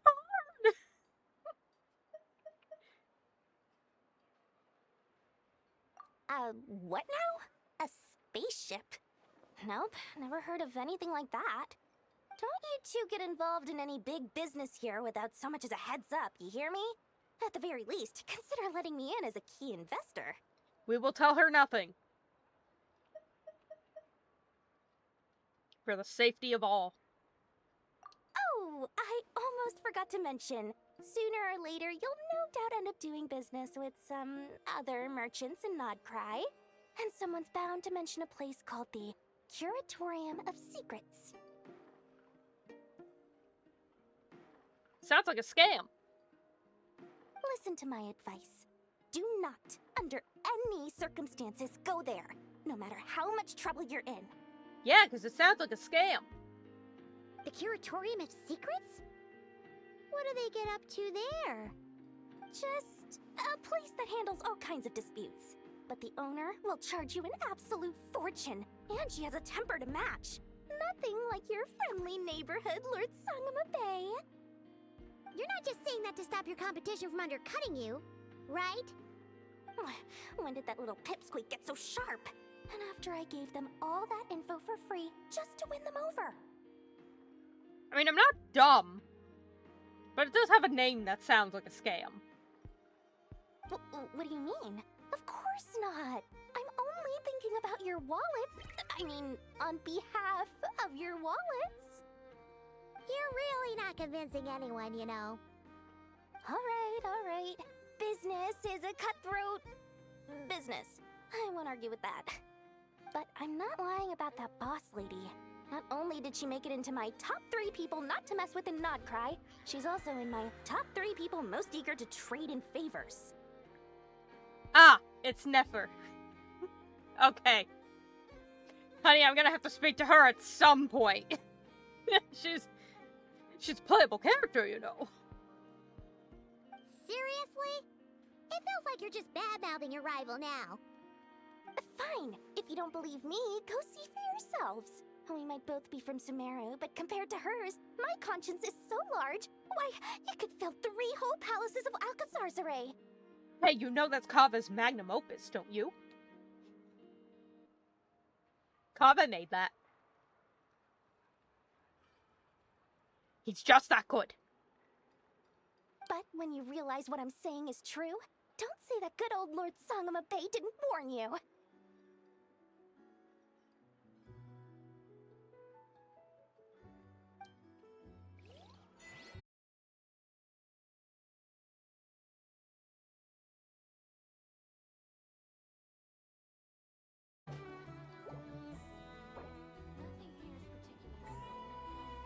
Check out any spots that take your fancy.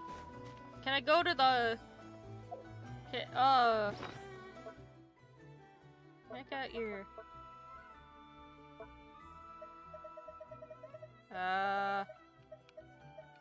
Oh yeah, the funky mushroom. Don't worry about that. Honestly, I'm kind of concerned about the hot dog place. I thought it was gonna be, oh haha, fun. The joke is hot dog. And then they were all children. I'm just a little concerned now. Where is anything? Is it up here? It's up here! I found the hot dogs! Behold! I must speak with you! Live! I must speak with you about your child labor laws! Oh, hello, friends.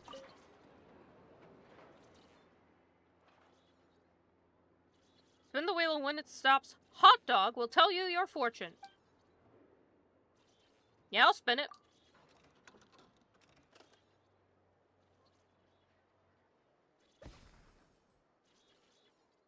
The rising sun shines brightly, dispelling the mist and fog. This means you shouldn't worry if you run into difficulties because you're bound to receive help. Hooray! Yeah, the help was my dad and an air compressor.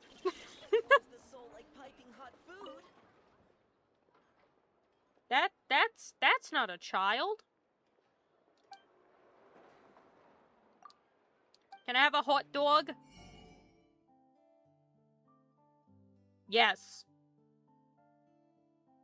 Yes, I can. That's a lot of stuff. I'll just... Thank you, and I'll take 2 of your finest hot dogs.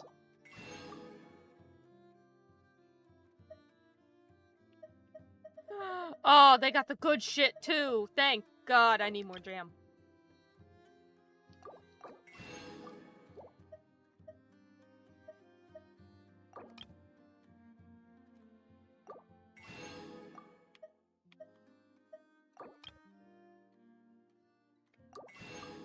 Thank you. I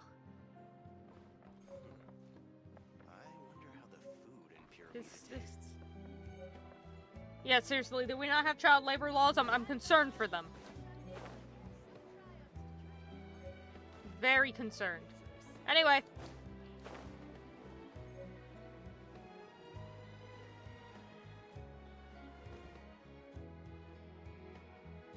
It's not a Catherine.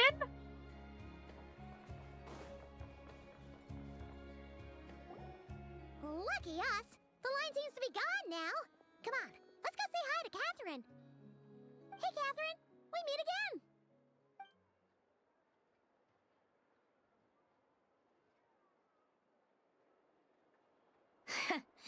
How ridiculous.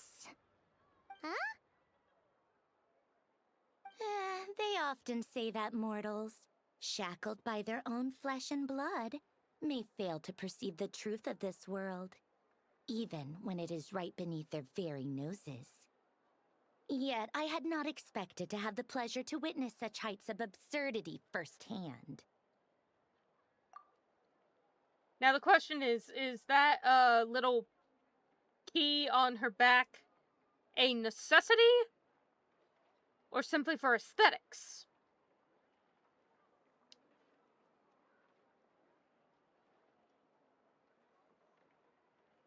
Because I would get... Because that's gonna change things. But Paimon must have gotten the wrong person. At second glance, you do seem a bit younger than Catherine. And you certainly sound a lot less friendly. A creator might forgive ignorance, but being mistaken for one of my own creations is beyond all pardon. Yeah, I don't know if I mentioned it before or not, but she's the one who's made all of the Catherines.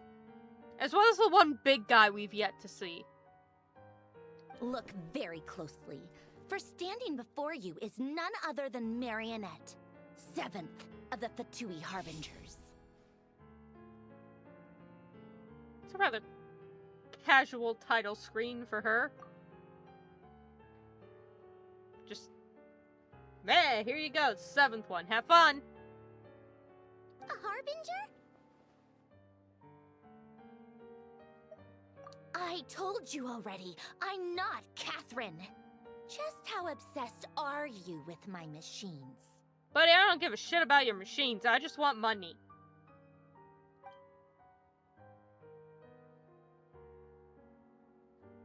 Does this mean that the Fatui have been watching our every move? Highly likely. But the guild itself hasn't done anything shady, and Catherine's only ever helped us. Better just staying alert going forward. Today's encounter is merely a courtesy call. A friendly warning, if you will. You interfered with my work once before, with that little robot. I let it slide. After all, it was nothing more than a distraction, a side project at best. Yeah, I'm still not quite sure what you wanted out of that. But we are in Nod-Krai now, and as such, I strongly advise you not to stand in the Fatui's way. Otherwise, the next time we meet, I might just have to drop all this meaningless etiquette. Yeah, I can fight you.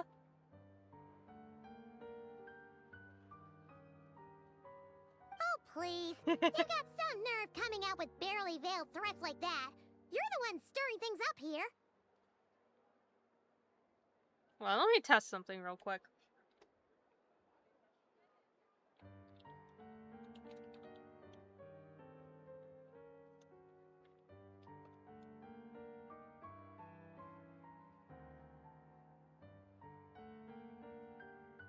And suddenly the chat box died mid-stream.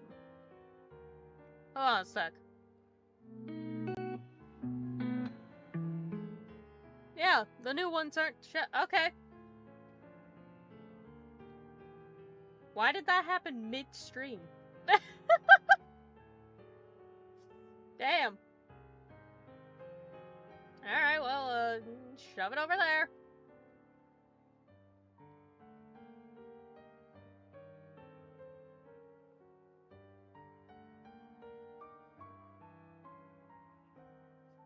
Gotta grab the alternative chat box again. Why is it like this? Mean. Oh, perhaps you have misunderstood. Just because Nod-Krai lacks a ruler at present, that does not mean it should not be ruled. We Fatui are simply establishing a new order. God forbid! Yeah, I got one place that says, just let people do what they want. One motherfucker always gonna be like, oh, a lawless land I see. Would you mind if I reach into my back pocket and bring you some law? And they go, no thanks, we don't really want it. And they go, oh.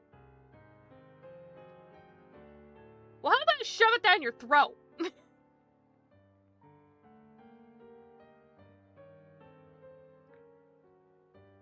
Hooray! Yeah, right. More like shady experiments, judging by your massive creepy research facility. I've said what I came to say. What you do next, only you can decide. So why don't you start by using your already limited processing capacity to calculate your even more limited options? And, being the refined young lady that I am, I shall indulge you just this once. Ad Astra Abyssosque. Welcome to Nod-Krai, Dominion of the Fatui.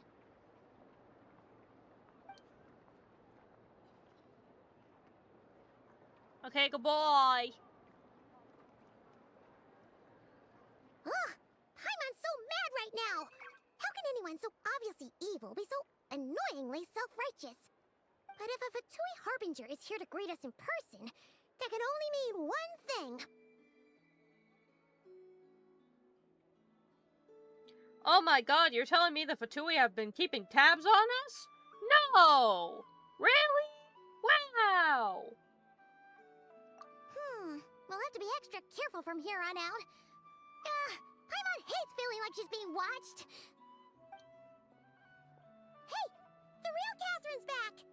Hey! Ad Astra Abyssosque. Welcome to the Adventurers Guild. How may I help? I will do everything I can to assist you. You're so much nicer to talk to, Catherine. Please don't leave us again, okay? Hmm? She's like, huh? What? This land holds nothing but promise for me. Perfect.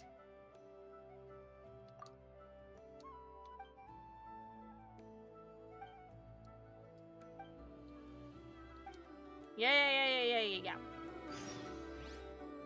And now it's Astra Abyssosque. Now it's just a regular ass adventurers guild. Yeah! Alright. Task complete. Alright. Where's... Oh god. I have too much stuff in my pockets. Go meet up with Anefa, she's over here. Anefa! Hello. I was just about to start tracking your whereabouts. Did you manage to get everything Aino asked for? I did. What about you? Do you need me to navigate or introduce any more places around town? Not for now. We've seen most of it already. We probably need some time to process everything we've learned, though. Any progress with the spaceship? No. Catherine came back just now, so we asked her, but even she hasn't heard a thing. Damn. Can't ever find a goddamn spaceship around these parts. I mean, come on, man. I know it's been 500 years, but like, come on guys, pick up the slack. There's only one of them. Shouldn't be that hard to find. One possible explanation is the vast stretch of time that has elapsed. Additionally, given the limited resources available in Nod-Krai, it is entirely plausible that the wreck was scrapped for parts, or even mistaken for a pile of broken machinery. Yeah, that would suck. Aww. Yeah, but I'm still gonna try. Understood. In that case, why don't we go ask Aino together? After all, she was the one who salvaged me. Ancient dragon technology and all. If there really are any unusual parts floating around Nod-Krai, there's a high chance they've passed through her hands at some point or another. Good point. And since you keep mentioning her, we're curious to meet this whiz-kid mechanic too. Understood. Then I'll handle navigation as before. ETA at the Clink Clank Krumkake craft shop. 34 minutes ahead of schedule. Hurrah! Yeah, that was one thing. Like, we're trying to find the... I don't need your fucking food, masters. Because the thing is that we're trying to find the spaceship, right? But it's like... It threw me off when it was like, oh, you have a spaceship. Because I was just like, the fuck you mean? Simply because of the fact that, because, like, when we see them, they have wings, right? Aether and Lumine. So I thought they just flew to different planets, like, just on their own with the wings. Nope. Spaceship. Hibernation chambers and shit. Go off. Say hello to the moon. They put shit on the moon. Anyway. The wind rises. Whee!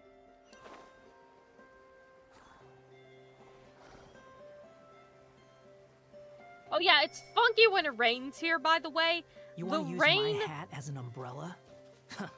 The audacity to even make that Like, request. there's rain that falls normally, and then there's certain drops you'll see that will, like, fall down, almost touch the ground, and then go back up. That's sick as fuck. Oh no!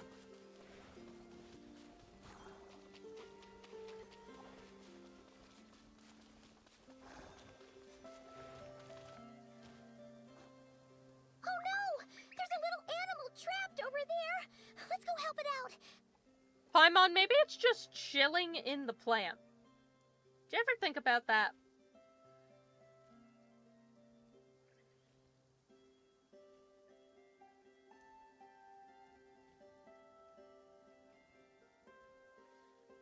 Reload. Reload. Reload. Reload that stream. You can do it. I believe in you, browser. I believe in you, browser, with literally one tab open. You can do it. You can do it. You can... Okay, you know what? I don't need the browser open anyway. Fuck it. We're browserless today. If someone does any sort of check-in, I'm not gonna see it. But, aside from that, there you go. Huh? That's weird. Why isn't it responding? The tides of Kuvaki affect everything in Nod-Krai. So much so that many creatures have evolved a kind of dependency upon it, growing stronger or weaker as it waxes and wanes. This little animal must have been caught here unprepared. So you're saying we need to use Kuvaki? Paimon will leave it to you guys then. Don't be scared. We'll get you out of there soon. He's just a little guy. Grab the thing so that you can throw the thing. Oh, it worked! Off you go now, little one. Don't go getting yourself caught again. There's teleporter down here. Is it the way I need to go? I don't know.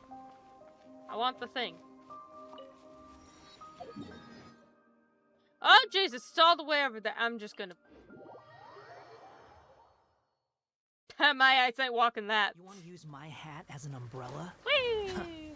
The audacity to even make that request.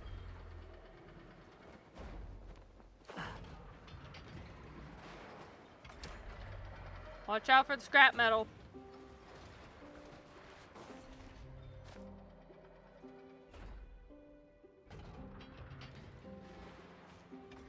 Here we are. The place Aino and I call home. Whoa! So many machines that Paimon's never even seen before. And then there's all these little robots. Did Aino build them all? That is correct. It looks like Aino has created 3 more little bots since I've been gone. Aww. Well, you were gone for quite a bit. She must have missed you. What's that one meme of like, this person's gone and they're like 80% of my self-control? I missed her too. I want her to see what I've become. Let's not keep her waiting any longer then. Come on!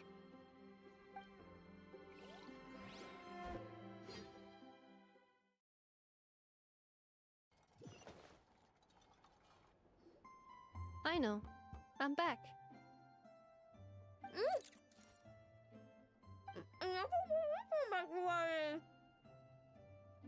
What?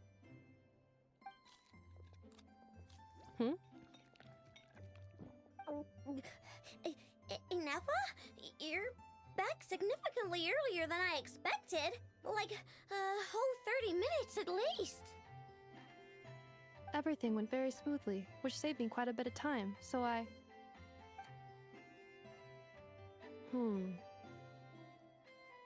Aino. Could you turn around for a moment? Aino? Disappointed mom voice. I've been on my best behavior the whole time you've been gone. She's got chocolate all over her mouth. She just have like a giant bucket of it? I know. While I was away, did you strictly abide by my tailor-made snack intake schedule? Like, she looks at that bucket on the ground, and it's just like, It's like, that's like when the dogs are chewing on something and my mom is like, let me see your mouth. What are you eating?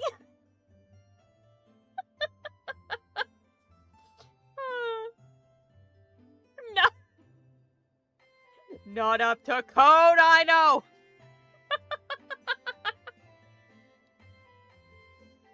Oh, of course I did. 1 whole cake, 1 crumb cake, and 1 pack of chocolates a day, right? I can't even blame her. I can't even blame her, though. She's eating a whole-ass cake. Like, damn. A whole fucking cake every day.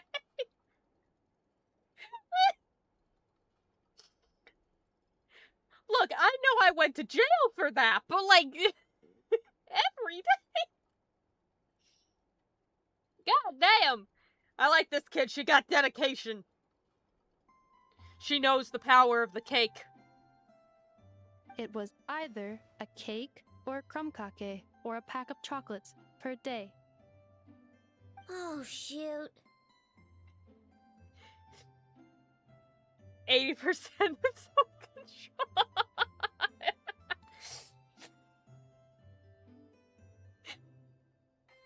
Your options were 1 of each. That you get to choose 1, alright, per day. Just went ham and had all 3. God damn. When did you finish the snack stash I left for you? Literally just earlier today. Let me just go run a scan on that. I meant today, a week ago. Uh-huh, that's how time works. And then you restocked an entire week's worth on your own initiative? 2 weeks worth. Why does Paimon feel like the roles in this household are pretty much the opposite of what she imagined? Enough of standing there like the math is not mathing. Child, what have you been up to? Calculation complete. Aino's recommended snack calorie intake for the next 4 weeks. 0. Damn! She's being denied cake. Awful. Aw, no fair! You're a meanie, Nefa. This is what happens when you break an agreement. Oh, come on! Don't do this to me! I only ate a teeny bit extra every day. Just a teensy-eensy-weensy bit extra. That is objectively not a teensy bit extra. Aw, seriously? If you'd only arrived half an hour later, I would have had everything cleaned up and you wouldn't have noticed a thing. But now that I think about it, you even said you'd come back a bit earlier than you did, so I wouldn't have to worry. Well... But then, you were away so long, and I was so worried about you. And that's the only reason I even... Oh... I know. I am very sorry to have kept you waiting. I'm back now. You're still not getting any cake, though. Welcome home. So, will I be able to keep eating snacks as usual now? Negative. Aw.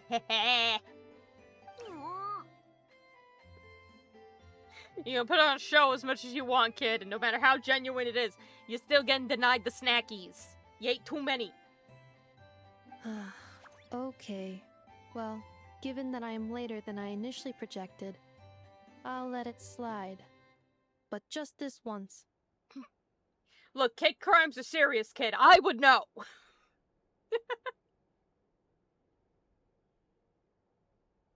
This is the kind of shit that don't let it happen again.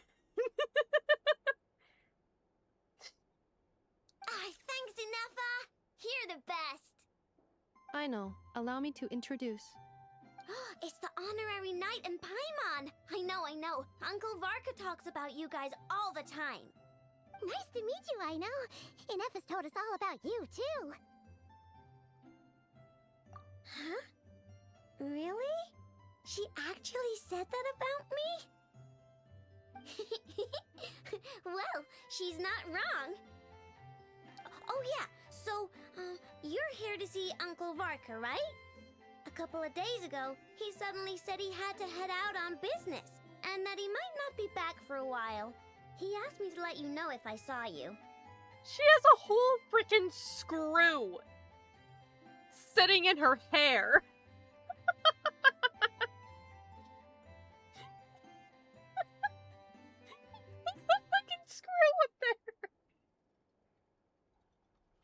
Yeah, we heard about that at the flagship. Did he say what he was doing?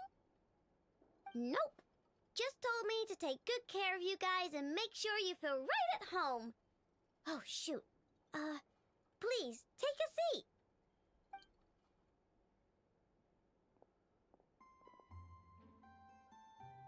Do either of you need my help with anything? Anything at all?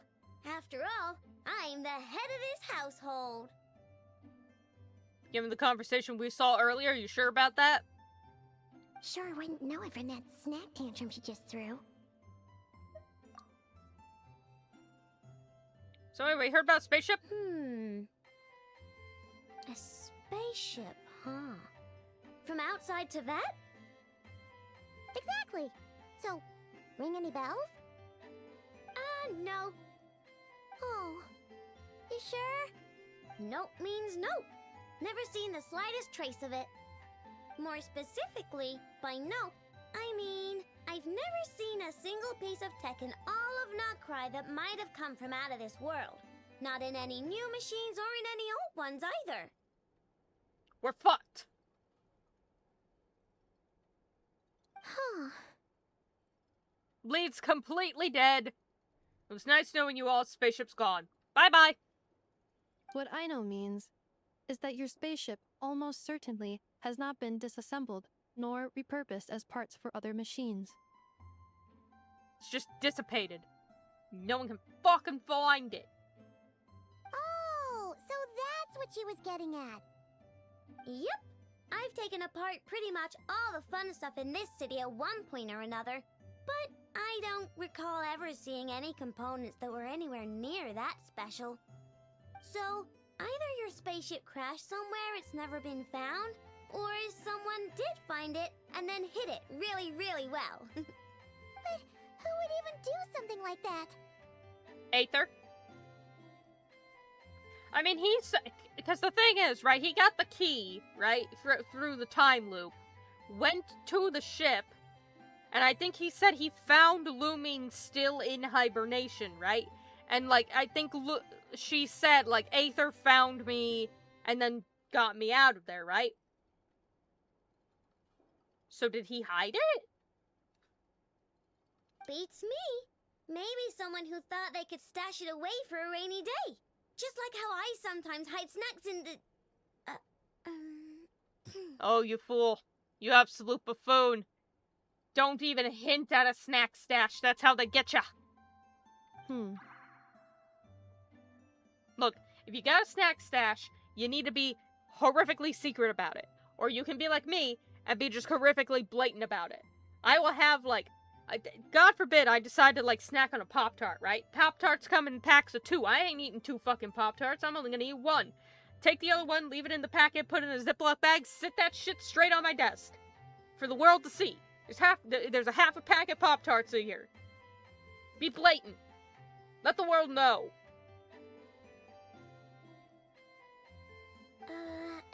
Anyway, long story short, I definitely haven't seen anything like that. Besides, sounds like it would practically be ancient history by now. If anyone still has any leads on what really happened, it'd be the Frost Moon Scions. The Frost Moon Scions? Huh? Haven't heard of them yet? Didn't Inefa tell you about their rituals?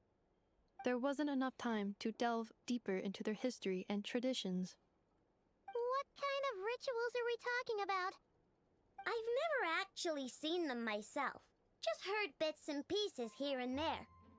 They say that each of their moon chanters has had access to an ancient relic that lets them see the true past. Oh, so they can see all the fucked up shit that's happened. Oh, that must be great for them. Not sure exactly how it's meant to work. I can't get my head around anything that can't be explained by either machines or science. And to tell you the truth, I don't like it much either. Looks like we'll have to try our luck with the Frost Moon Scions. Aw, leaving so soon? Sure you don't want to hang out a little longer? If you offer me snacks, I'll reconsider. It's getting late, I know, and these two still need to head over to Hisi Island. It would not be convenient for them to linger much longer.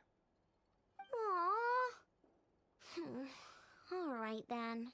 Well, how fucking mangled the chair is behind her. Like, it was put together with scrap fabric, but it concerns me because the fabric that was used is old, falling apart, and oddly decaying flesh-colored. That chair concerns me a bit.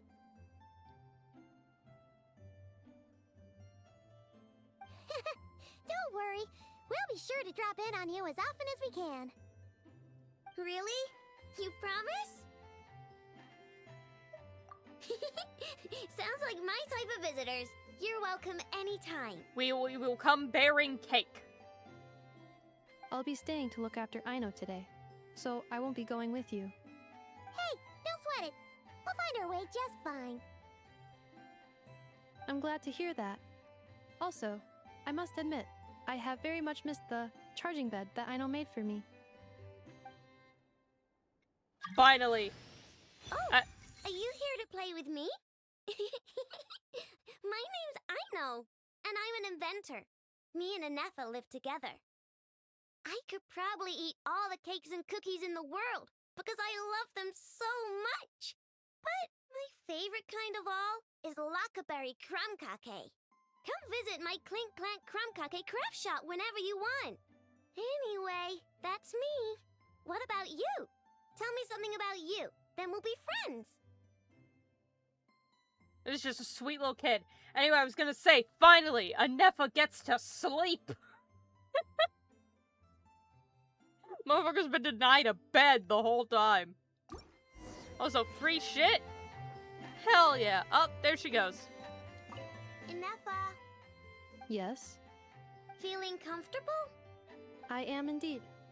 No bed in the world is as comfortable as this one. She really do be standing there. Anefa, Yes, want me to increase the charging rate? please, if you would. Thank you, Aino. Anefa, Yes. I'm hungry. Child, you just finished off a cake, a second smaller cake, I assume, and a bucket of chocolate.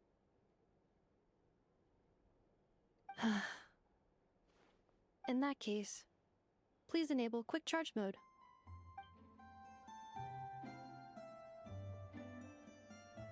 I love these bastards. Alright.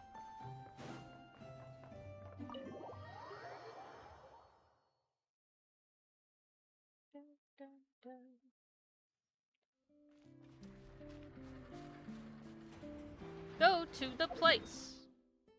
The place is over here. I need to haul my ass because there's no teleporter. Yay! Do I know what these are? No. Too I'm picking them up anyway? Yes. Quit following. Behold. Whee! Isn't there a... No. I was gonna say, isn't there a guy I usually fought over here? No, that was in a different area.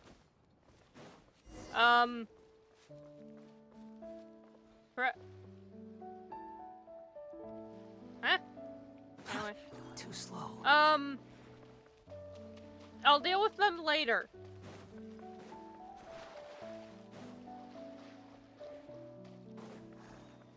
The wind rises.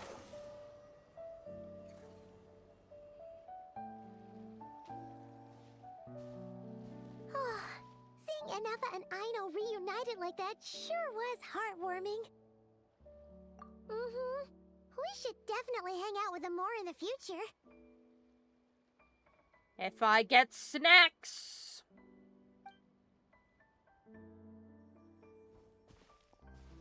Speaking of homes, we must already be close to where the Frost Moon Scions live. The vibe here feels different, just like the scenery.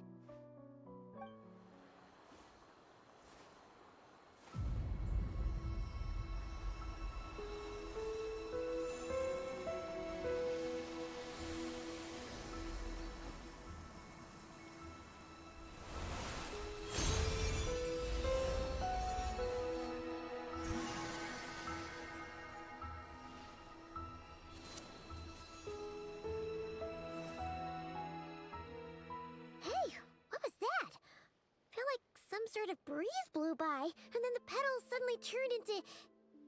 Huh? It's a funky little guy. He's just a funky little guy. Is that a Kuhenki? She looks different from the ones we saw before. Gave us a little kiss on the head. Hey there! What's your name?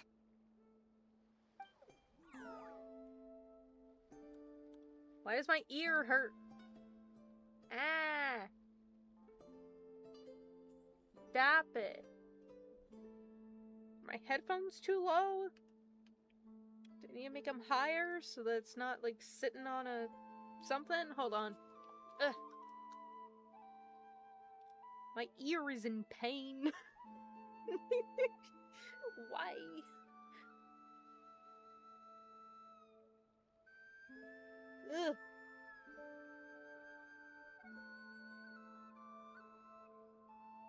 very strange. Alright.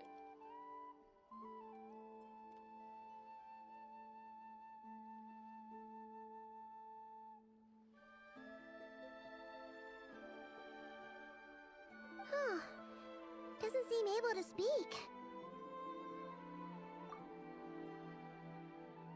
Looks cool, though.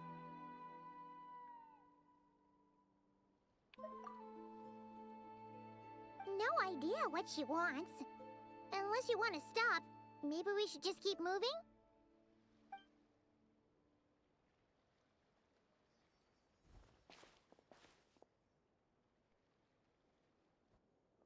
We're being followed!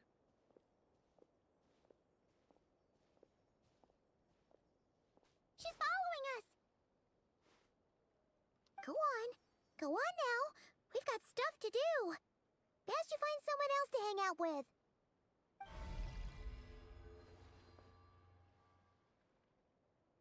And she took that quite seriously. Look what you've done. Hey! Don't make it sound like Paimon's some kind of meanie. Paimon had no idea what she wanted, okay? Ugh. Anyway, next time Paimon sees her, Paimon promises she'll be nicer. Seeing as we're on our way over to meet Lauma anyway, we can ask her about it while we're there.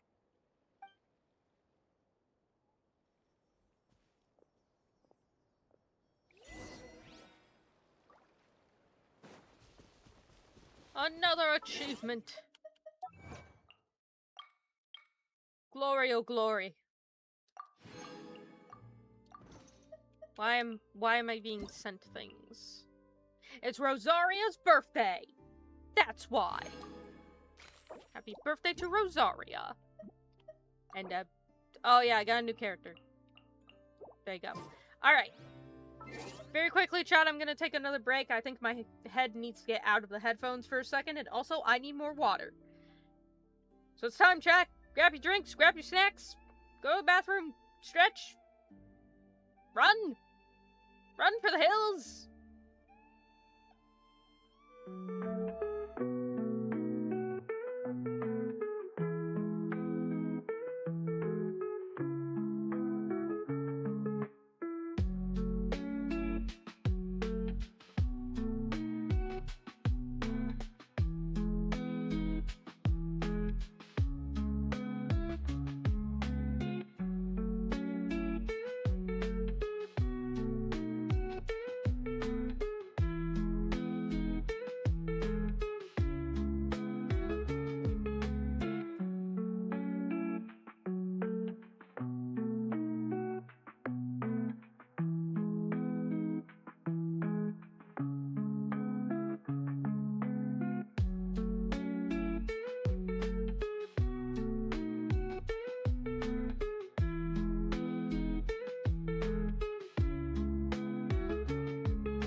Alright, I have returned, and I have also taken thine pill. Pill taken. It was a bit of a struggle today, but I got it. So let's fucking go! I have no time for you, Moon Mirror. Although, actually... No, I have no time for you, Moon Mirror.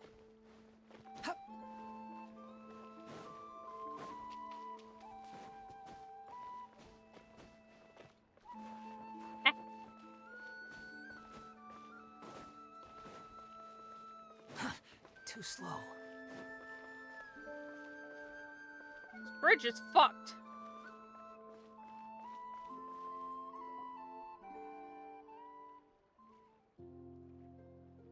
Huh? Hey, look! Isn't that Lauma? The moon chanter? Let me take a look at your wound. You must be more careful. Doesn't matter how much of a rush you're in, your safety always comes first. Hey, maybe it's because your bridge wasn't up to standard. Oh, you're back too. How was your day? You what? Those two Fatui? The ones who were causing trouble in Nasha Town? You went to teach them a lesson? And you put that in their food?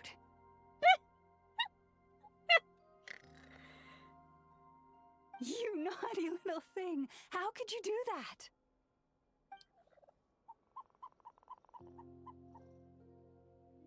Oh, that's a funky little guy. They didn't notice. That's not the point. You mustn't do that again, okay? Next time, at the very least, bring a few of your friends along too. You'll be an easy target if it's just you on your own. Hey, Lauma! Still remember us? Oh, it's the Traveler and Paimon, isn't it? Welcome to Hisi Island. This one's pretty. This one's the pretty island. Not at all. Those who come with kindness in their hearts are always welcome with the Frost Moon Scions. Were you just talking to those animals? I was indeed. The Frost Moon Scions bloodline is unique, for throughout our history, there have been many among us who could communicate with all living things. What was that? Oh, is that so? She says she was trapped in a plant earlier, and that you were the ones who rescued her. She wants me to thank you on her behalf. Hey, it comes full circle! It comes bird circle! It's round, like the bird! Oh, it was nothing. Barely lifted a finger. If you both are free, why don't you join us at the Frost Moon Enclave for dinner? Consider it a small token of thanks for your kindness. Yeah, I like free shit. We'd love to! And actually, we had something we wanted to ask you anyway.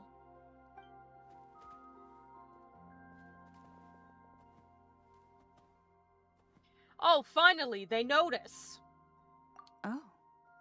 You're interested in the story of Kutar? Kutar? Yes. Kutar is our moon goddess, the moon maiden who guides us. But up close, this one somehow seems a bit different from the one in Nasha Town. It's like it's more...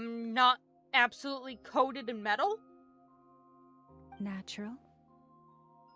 Or like, more harmonized in its design. That is because ever since the Fatui arrived in Nod-Krai, they have been modifying and defacing our statues as they please. Which is really interesting given who it is. These statues were made by the Frost Moon Scions who settled here hundreds of years ago, crafted from the very finest Lunasol stone. Not only is this stone exceedingly rare, but it also brims with Kuvaki. I suppose the latter must be what caught the Fatui's eye. For a time, we put up fierce resistance, but now, this is the only one left that still retains her original form. We heard they even pulled some ancient moon's remnants down from the sky. That's right. The two largest remnants landed in Nod-Krai. One here on Hisi Island, and the other on Paha Isle. The Fatui built their research facility on top of the remnant over on Paha Isle, but they've had their sights set on the one here, too. Funky little guy! Oh, it's that little Kuhenki again. Surely that can't be. Hey, we've been wondering what was up with it too. It just appeared out of some petals and hasn't stopped following us since. No, that is no ordinary Kuhenki. These we name Luon-Notar, beings born from the moon goddess's blessing. I cannot keep up with these names. That's my own fault.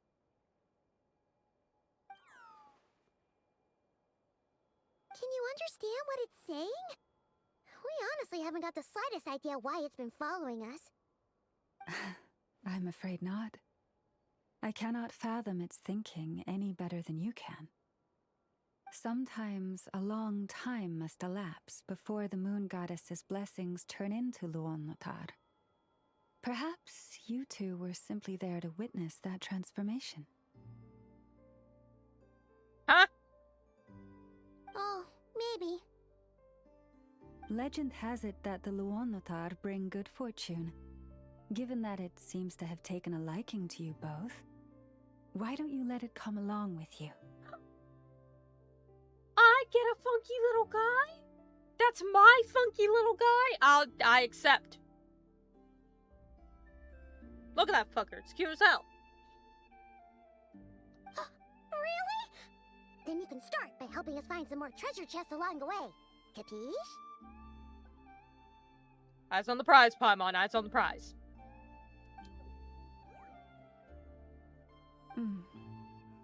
Twilight approaches. If you would hear more of the moon's story, then let us make our way to the Frost Moon Enclave. Beneath the gentle moonlight, I shall share this tale in full.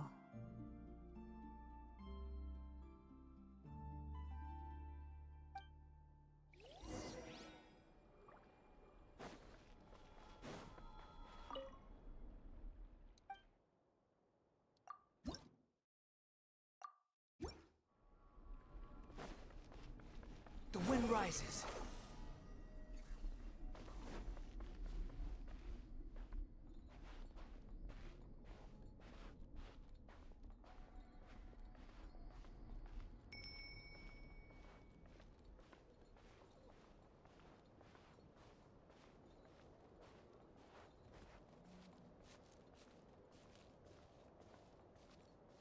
Oh boy, I'm going as fast as I can.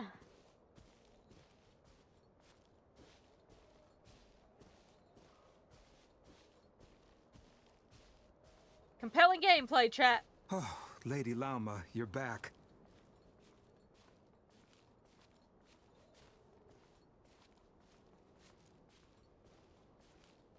Come day or night, may the blessings of the moon goddess shine down upon you. Hello, Mom, can you slow down a bit?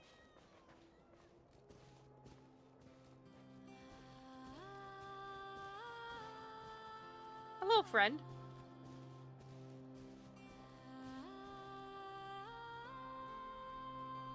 Lauma, you have returned. Wilhelmina, this is the Traveler and Paimon. Kindly arrange for 2 additional dinner settings for our honored guests. Of course, my lady. Wow! Everyone along the way here pretty much saluted you. Are you, like, super important around here? I am but a moon chanter, one entrusted to convey the moon goddess's will. Nothing more. She's just being modest. The Moon Chanter holds the highest rank among us Frost Moon Scions. Lauma is our leader. Wilhelmina? I know. I'll send word to the kitchen. 2 meals coming up. Whoa! Paimon had no idea you were such a big shot. Damn, no matter where you go, even in Lawless Land, there's still a hierarchy. It is merely that the unique traits of our bloodline have manifested themselves especially strongly in my person. That is no accomplishment of my own. Please, follow me this way.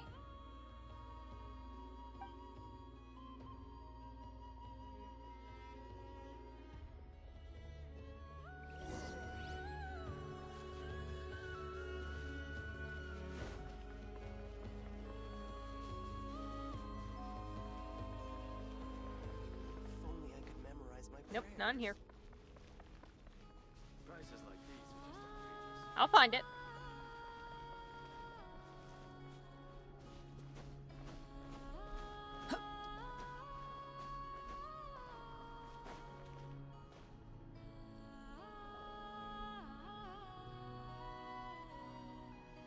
Even to this day, I am still trying to piece together the many fragments of our past. It is a story not only of the Frost Moon Scions, but also of the moons themselves. A story of the moons? Yes. We Frost Moon Scions are the last descendants of the ancient golden realm of Hyperborea. Its former glory may have faded, but what remains is a memory uniquely ours. I'm literally just now realizing I am not talking as much in this segment. And it's not because I don't have anything to say, or because I don't want to talk. It's because the music in this place is so fucking ethereal, and her voice is so goddamn calming, that, like, the combination of the two is literally shutting off my brain.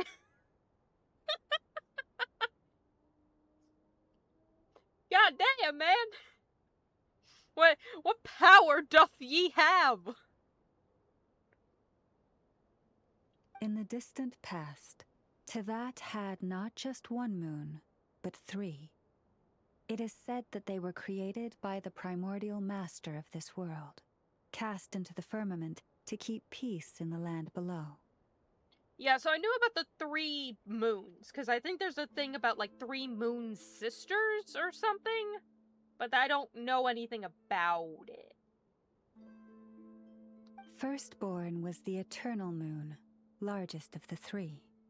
Legend has it that it was her immense kuvaki that gave rise to the ocean tides. Next was the frost moon. Smaller than her big sister, yet brightest in radiance. Her glow became the cold, undying lantern of the night. Finally came the iridescent moon, smallest of the sisters. Most of the time, her light was barely visible to the naked eye. Yet when she shone, her fleeting halos were all the more mysterious for it. Wow! Sounds like it all happened so long ago. So, what happened to them afterwards? Afterwards, well, as you have seen, the 3 moon goddesses perished.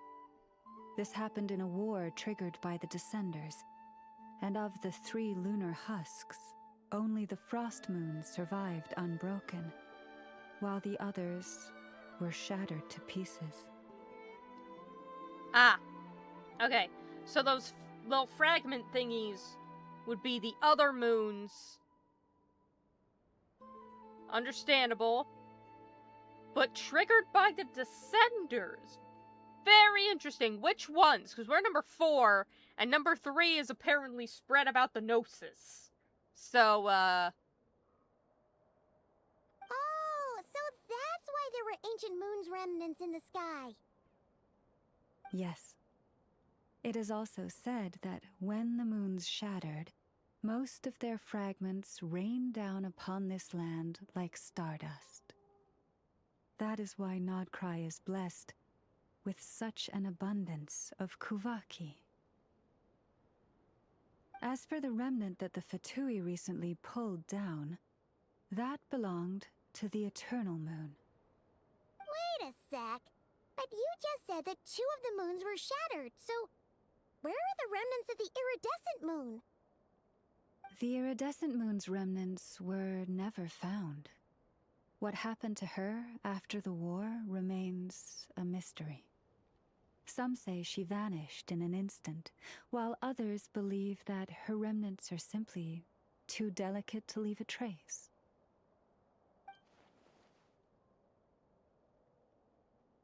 Three moons. I wonder which one Conria's Crimson Moon related to.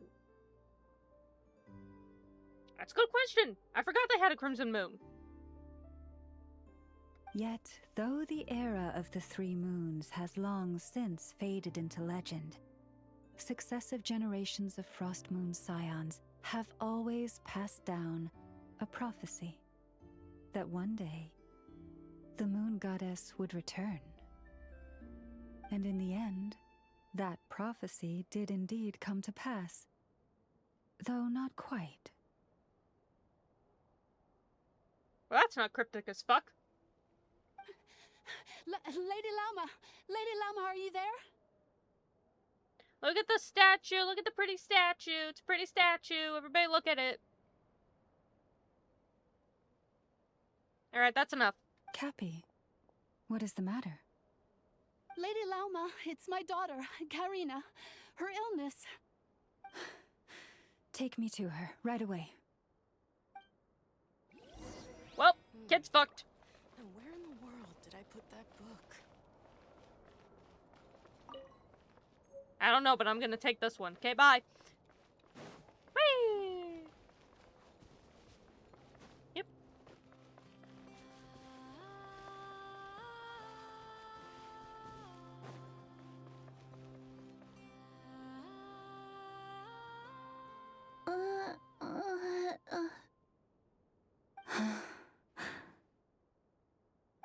Her sensitivity to Kuvaki is flaring up again. After her last treatment, did you follow my advice and seek medical help in Nasha Town? But those doctors are all Snezhnayan. They're outsiders, compatriots of those brutes who invaded our homeland. How can we possibly trust them? Ma'am, your daughter's life is at stake. I don't give a shit.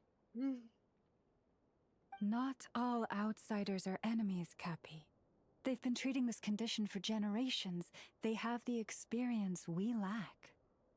But we're Frost Moon Scions. Should we not remember what the outsiders did to our moons? Surely the Lady Kutar will reward our devotion. But Cappy, Kutar is long... This isn't the time for a debate.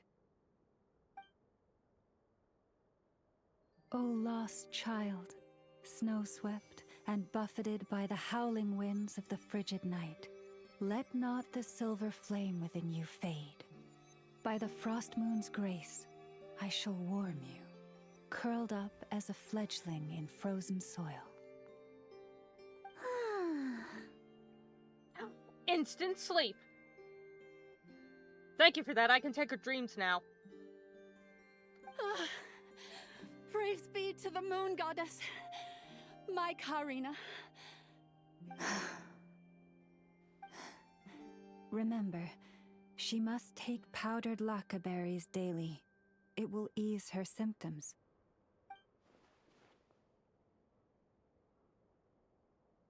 Bleh, random leg spasm. Yes, she did in fact use her power. It's cool shit. Llama? Philomena, what is it? Dinner is ready. Oh, thank God, finally some good news around this bitch. I see. Cappy, let her rest here for the night. I'll have someone bring her a blanket. Ah, yes, child, please. Enjoy sitting on this stone slab, where the only separation between it and you is this nice carpet we've thrown over it. Perhaps even a throw blanket. And we'll put a blanket on top of you. You want a pillow? Get fucked. Enjoy your rock. All right. Thank you so much, Lady Lauma.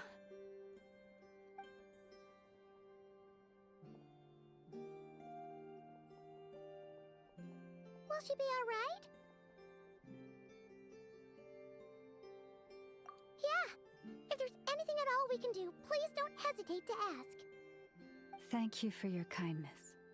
For now, though, Karina should be fine. She'll be feeling a lot better tomorrow. Judging from what we saw, that doesn't sound like a long-term solution. Most... God... What, I was gonna say terminal, but terminal means it's not going well. Chronic. That's the word I'm looking for. I should know that. My ass has that. My ass has chronic illness. I forget the word. But yeah, that's what having a chronic condition is. It does, that shit don't go away. Well, maybe it can, depending on what you have, but usually no. And there's, like, for a lot of them, there's no, solution, there's just treatment, you know? So, doing, certain things to try and mitigate it, but not quite. It doesn't resolve it. Because sometimes that's all you can do.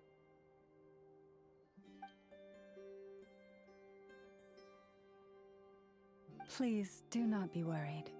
Come, let us head to dinner. I believe you still have some questions for me.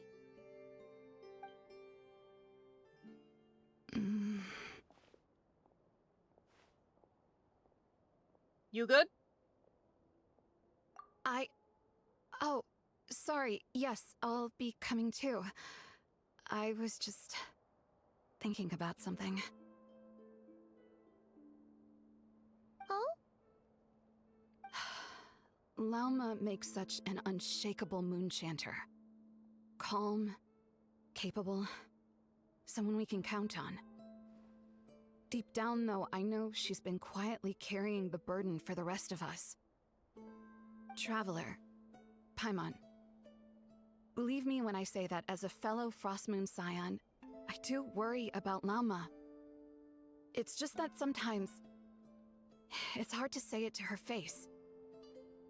Yeah, that's fair. Could I ask you to look out for her? I can tell she really trusts you.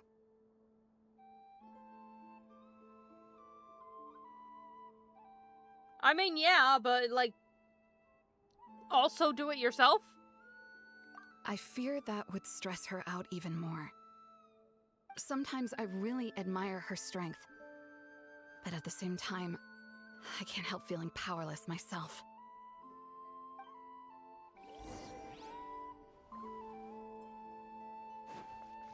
Whee! I get to have food! Let's go! Phew. Paimon's so full. That was even better than the stuff you gave us before. I'm glad to hear it. Thank you for accepting such simple hospitality.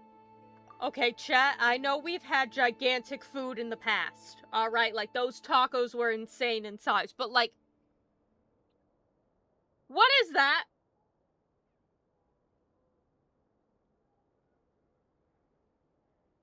What? Is that a piece of pie in front of me? A piece?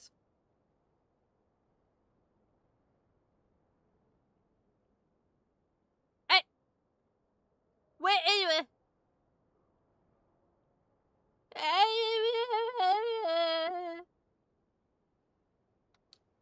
Hey, we should be the ones thanking you. Seriously, that was seriously scrumptious. How did you even manage to finish it? This slop's barely edible. Why are you here? You do not deserve our 3 times the size piece of pies!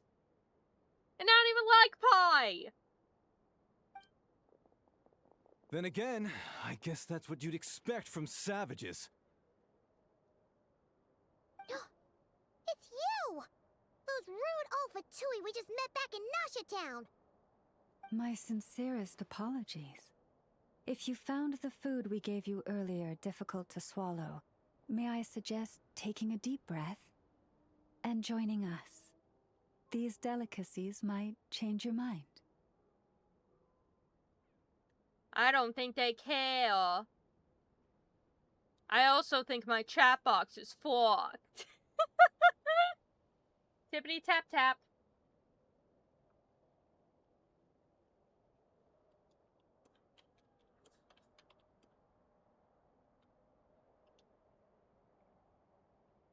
Okay. I guess I suppose it works. I can't tell anymore. Every once in a while it gives me the welcome to the chat room thing, and that just tells me that like my connection reset on the chat. And I hate that so much because if someone sends something like when that connection happens, I don't get it. It's awful.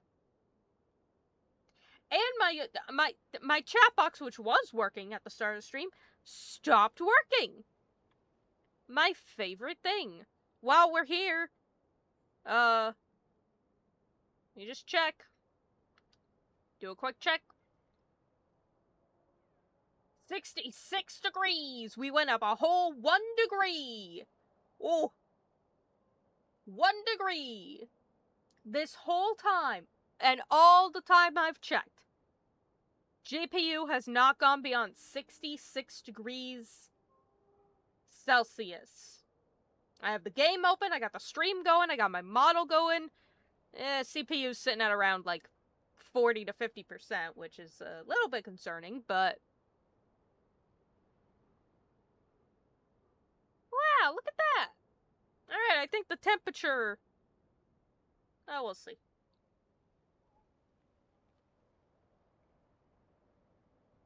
After all, I suspect that your previous meal may have been tainted with something most unpalatable.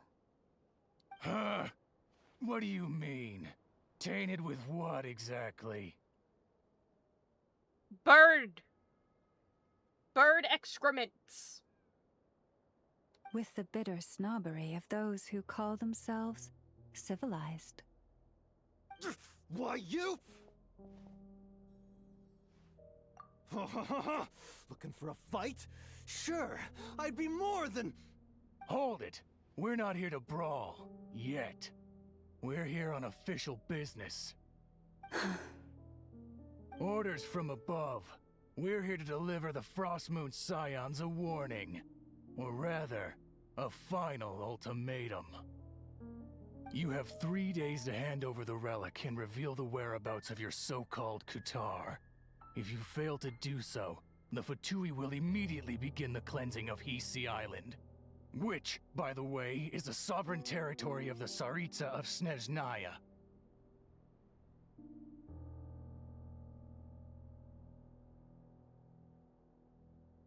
Yeah, I've been going for about 3.5 hours. That makes sense. My brain's starting to go.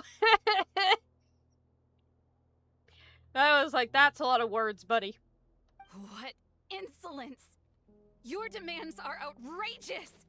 For generations, this land has belonged to the... They're like, hand over your so-called Kutar. Kutar is the moon goddess. Buddy, you already got her. Have you checked your harbingers lately? Dear guests, allow me to save you both time and trouble with a speedy reply. The Frostmoon Scions will never hand over anything to the Fatui. And to those who set foot on our land with ill intent, I say this. With your blood, we shall draw an inviolable line in the snow. That applies to you, too. Watch out! She's got a floaty thingy. Stubborn savages, the lot of you. Do I beat their ass? No, Yay! I'm not built for this! Oh wait, never mind, I am. Leave it to me. We have Dern. Behold!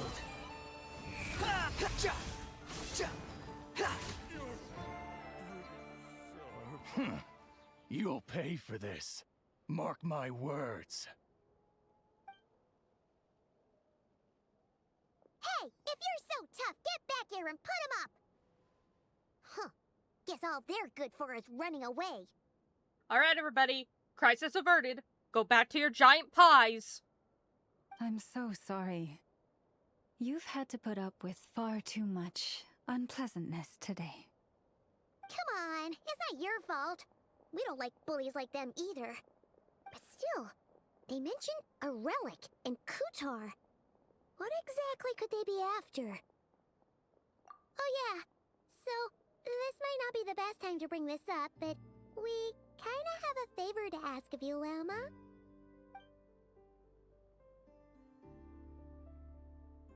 I see. So your questions concern the sacred relic too.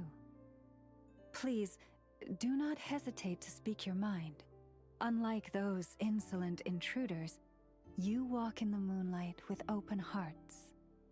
Hooray! I'm blessed by the moonlight! That's all I could have ever wanted!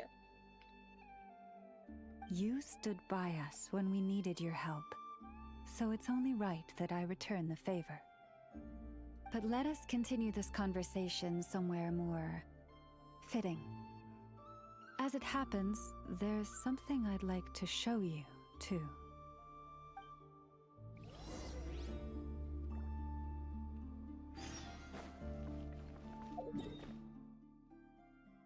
Oh, we get to go see the funky statue! Yay! Squall and Fury! Yay! Whoa!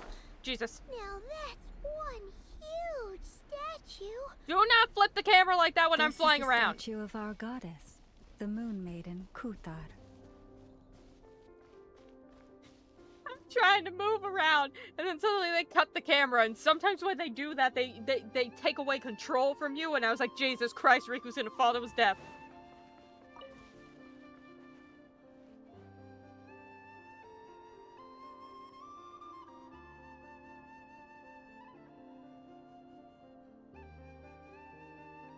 Chat, brick that guy. Quit following me.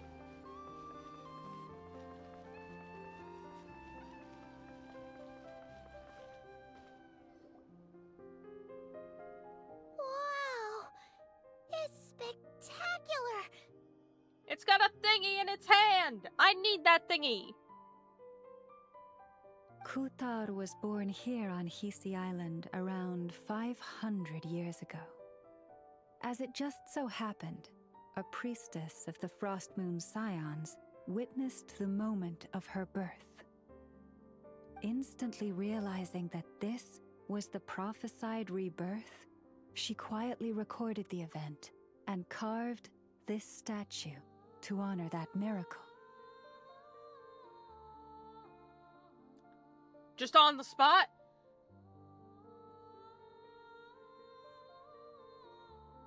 Just right on the spot, just like, I gotta commemorate this memory. Ting, ting, ting, took out the fucking chisel and hammer and just started going. Conveniently, I have this giant rock to carve from right here. According to legend, Kutar's birth was accompanied by the sudden appearance of many Kuhenki, who wove the moonlight that bathed her into silken vestments fit for a goddess. Hey! It's like it knows we're talking about it. From that day forth, the Kuhenki have been regarded as Kutar's familiars. Some believe that their habit of guiding travelers to hidden treasure stems from an instinct. The same one that not only drives them to protect the moon goddess, but also to make her smile. After all, according to the records, Kutar always looked lonely as she gazed up at the distant moon. Yeah, so about her current whereabouts. Yeah, buddy. They already, the Fatuus. They want her, but alas, they're fools. They know not. Kutar left Hisi Island before I was even born. According to the previous moon chanter, the goddess was angered by our people's greed, and that is why she left us. Where did she go? No one knows what happened after she left. But just a few months ago, after those 2 ancient moons' remnants fell from the sky, she was spotted on Hisi Island once more.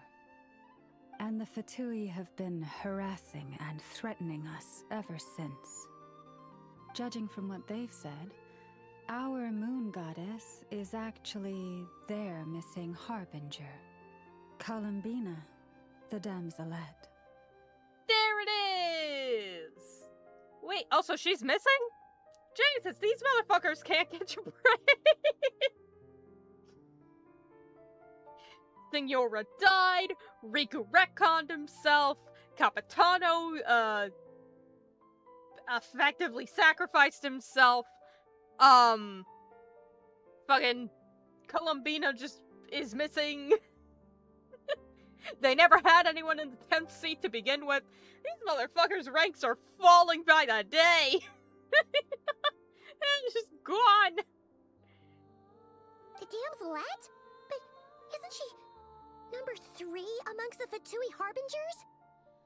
So she's actually the moon goddess. Why would she join the Fatui then? That too is a question I've struggled with. But even at the best of times, understanding other people's choices is difficult, let alone those of a goddess. Plus, forgive me, there I go again, rambling on about our history. But you came here to ask about the sacred relic, didn't you? Ma'am, I need you to stop stopping yourself in the middle of giving out what would likely be very, very pertinent information. Honestly, Paimon's not sure which part she's more curious about now. Since ancient times, the Frost Moon Scions have had in our possession a special fragment of the ancient moon's remnants. A piece in which I sense a power unlike any other. Successive generations of moon chanters have all detected a divine presence within it. We call this unique remnant the Moon Marrow. We heard you can use it to see what happened in the past.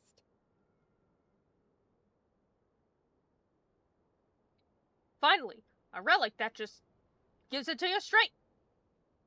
What is it in particular that you seek from the past?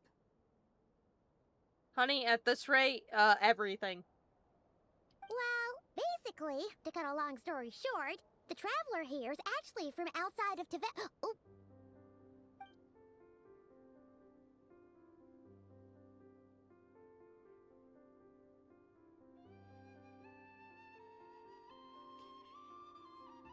Paimon, we cannot fucking take you anywhere. Yeah, so a link between the 3 moons and the Descenders. Yeah, but again, there's a couple of them, so... Thank you.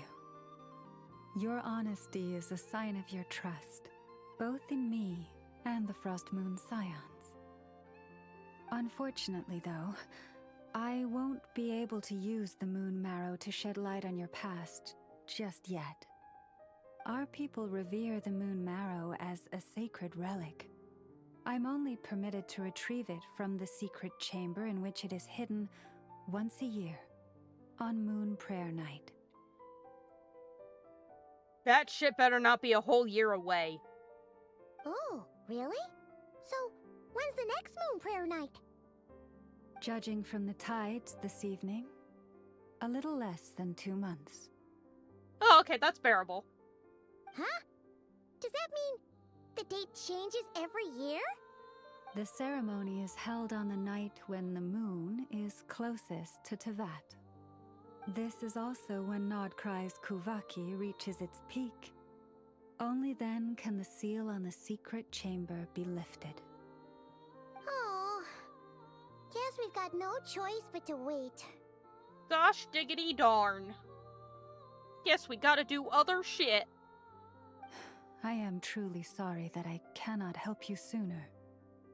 But, as the Moon Chanter, I swear that I will do everything I can to help you find the answers you seek. Thank you! Think nothing of it. After all you've done for us, you deserve nothing less. It's so nice to have quests. It's so nice to have, like, stuff now where it's just like, oh, yeah, we'll help you. Sure, we'll actually give you pertinent information and everything. God, leaps and bounds. Difference from early on when no one would tell you shit. Who'd have thought today was only our first day in Nod-Krai? Feels like so much has happened already. If I may be so bold, what does family mean to you? Now, Llama, you know that's fucking, that's a loaded question.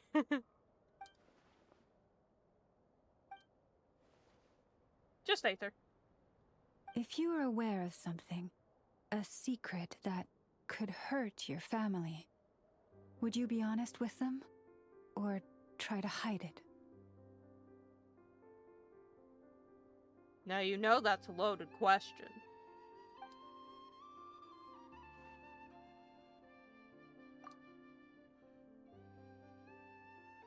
It's not as if Aether hasn't been hiding things from me. Buddy, we've been trying to get answers out of that bitch for eternity. And not work. I don't have that teleporter? Oh, I don't have that teleporter. I'm gonna get that teleporter later. Oh, I'm so sorry. That was a strange question. I didn't mean to put you on the spot. I guess I've just never met anyone with a story quite like yours before. I just suddenly had the urge to ask. It's getting late, and you two must be rather tired too. Would you like to stay the night here on Hisi Island? I can have someone prepare some lodgings. Oh, that's all right. We've already got a room back at the flagship as it happens. Speaking of which, if you ever need us, feel free to come knocking. Do you need me to show you the way back? No, I need you to let me be free so I can go get the thingy off the statue. No worries. It's quite a way, and you should get some rest too, Lauma. We'll make sure to be careful. I have to walk to a whole ass other island. Understood. Then I won't keep you. May your first night in Nod-Krai pass in stillness and peace. God, we hope. Everything always goes to shit whenever Lumion goes to bed.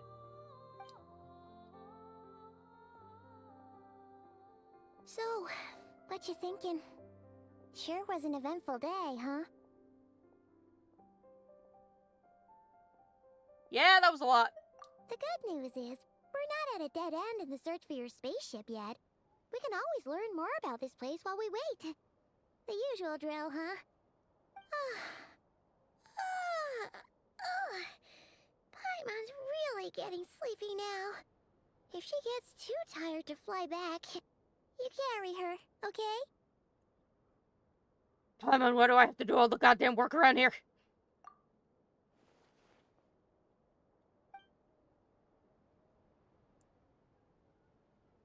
Aether, my big brother, I wonder what you're doing right now. Good fucking question, and I don't know. Give me that. I want it. Fucking. The wind rises. I want it. Give it to me. Give it. I'm not above climbing the statue of an Archon. Or God in general. I do that every day with Venti. Every time I need to wish for something. Give me that. Thank you. Alright. And back we go. Oh. Behold. To the hole. Mine. You even want this? Yes. Mine.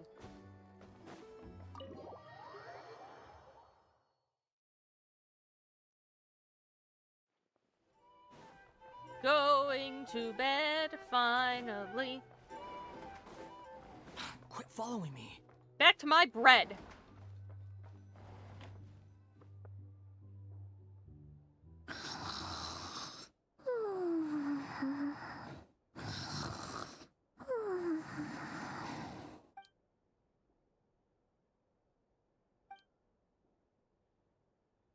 Nod-Krai, a land steeped in ancient stories, and the first place I set foot in Tibet. The Fatui. They seem to be conducting some kind of research on the ancient moon's remnants, and now they're after the Frost Moon Scion's sacred moon marrow. And then there's the damn Celeste. Bah! Kutar, the Moonborn. Why did she leave the Frost Moon Scions in the first place? And why did she then abandon the Fatui? And why did they give me this much goddamn bread? Llama mentioned family. Aether, what happened to our spaceship back then? Why did we land into that? My head's spinning. I won't be able to sleep like this. Try not to dwell on it. Just need to try and get some sleep. That was me earlier today. My ass... I usually wake up in the afternoon, like 12 o'clock, 1 in the afternoon, whatever the case, right? My body, for some fucking reason, decided, hey, you want to wake up at like 8:30? No. No, I don't. I tried to go back to sleep, and it wouldn't let me go back to sleep. And at some point, I fell asleep back at like 10 o'clock, so I was just lying there for like 2 hours. Trying to go to sleep. And I woke up again. And I fell back asleep. And I was like, ah, fucking damn it. And then at some point, it was 1 in the afternoon, and my dad sent the dogs to go wake me up. So I don't know what the fuck happened either.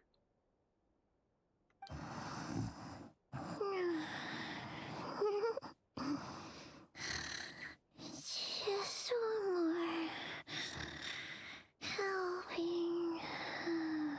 I think she's dreaming of that giant-ass pie.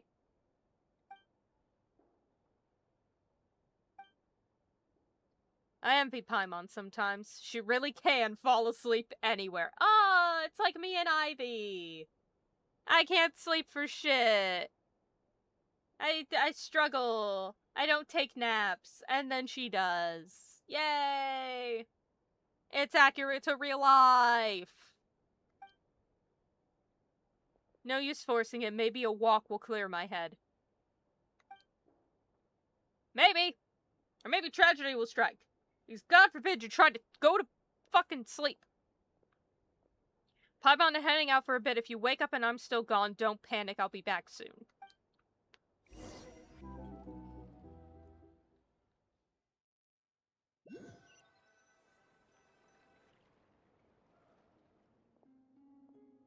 Varka just happened to be away. Could it somehow be related to the Abyss? Lumen, when you said you were going out for a walk, I thought you meant around the block. Your ass went to a whole ass other island. Goddamn. Come to think of it, it feels like there's something different about the abyssal phenomenon here. The one they call the Wild Hunt.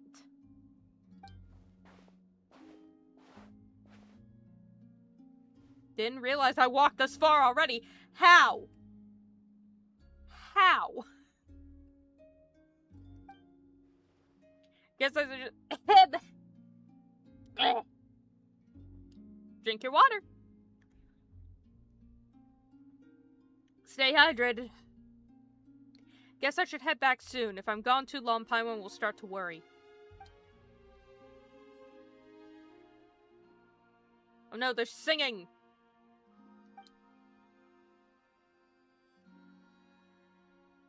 Ooh, a domain!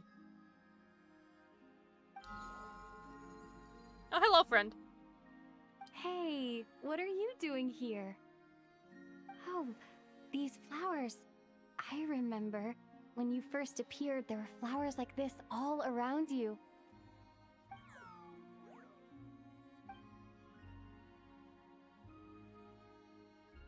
Okay, goodbye. Might as well follow it and see what's going on. We go over there and Columbina's just fucking chilling.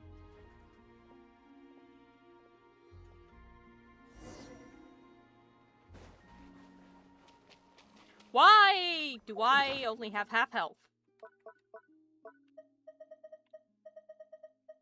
Oh no, we're gonna have to use a rotisserie chicken.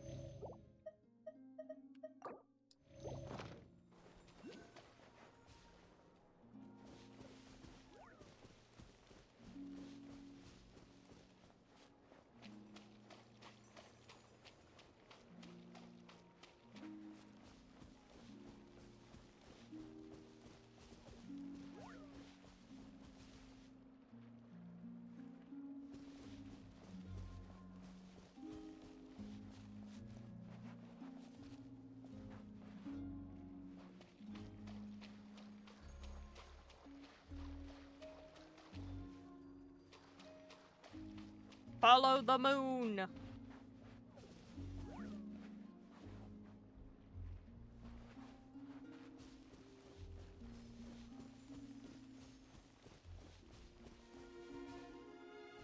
The moon heckin' travels, man.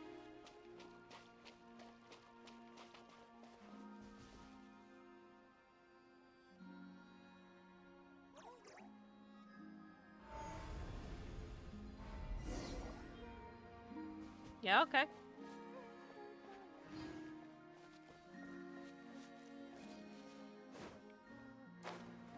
Going in the hole.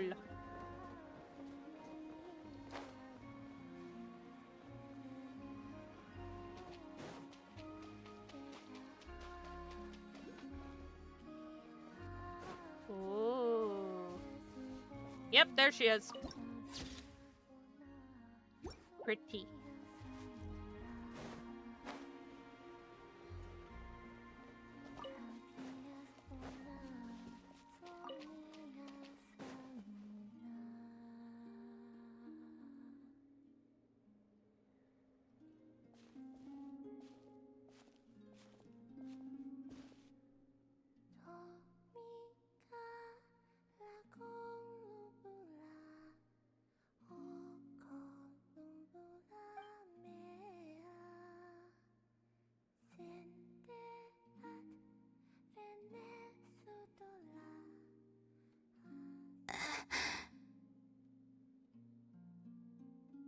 Who goes there?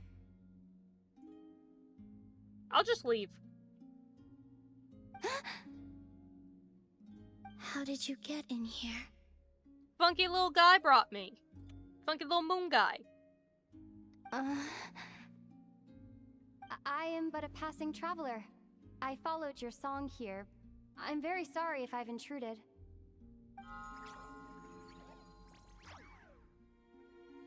The Kuhenki. She brought you here.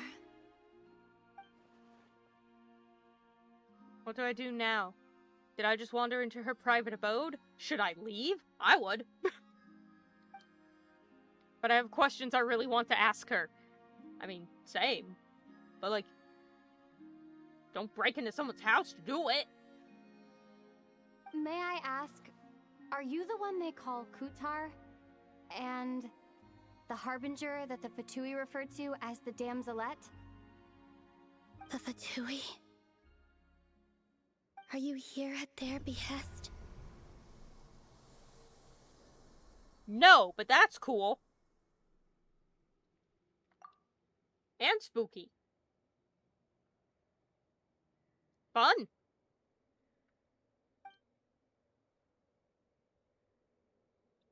Sense of impending danger. Ain't that all you could want in your midnight walk? Please don't get me wrong. I have no intention of doing anything for the Fatui. I just wanted to ask you about Nod-Krai. And the moons. The moons?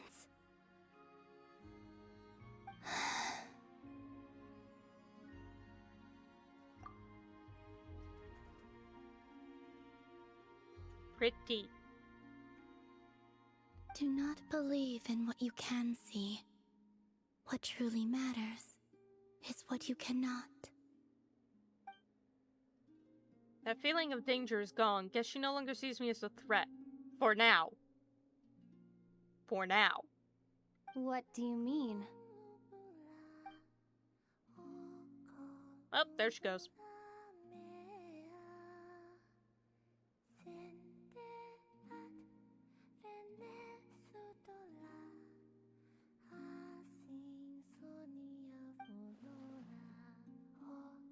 She doesn't seem willing to speak. Let's give that another try. Listen, I'm the Traveler. I'm on a journey through the nations of Teyvat. Hello.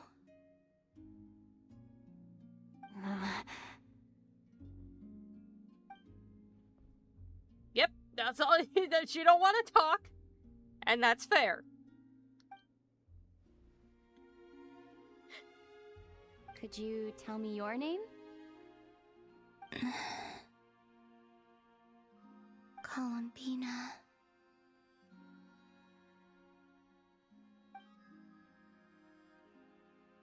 Hurrah! We found her! Kutar, the damselette, the moon goddess. Pick whichever takes your fancy. I do not know my own name. Well, whichever one's easiest, I guess. We're all given our name by someone else, but according to Lauma, she was born into that alone, so that must be why. Then... Columbina. Hmm?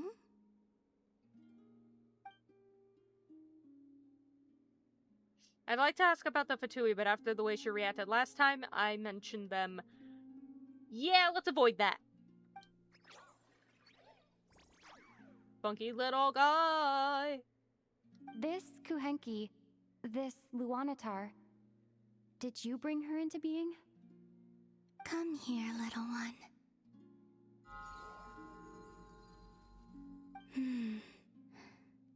The trace of a blessing, but not one of mine.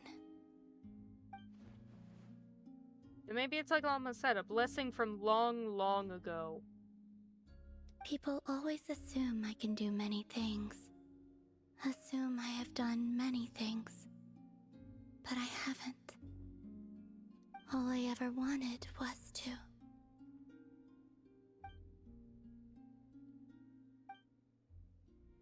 We're losing her. So many mysteries remain unsolved, but we're not getting anywhere like this. Maybe this just isn't the right moment. It's about time I got going. I'm very sorry for disturbing you today.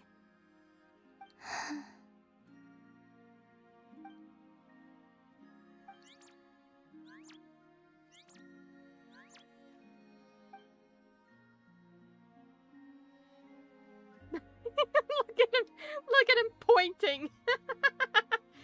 God damn it, he's trying his best. Columbina, that Kuhenki. Oh, you're leaving?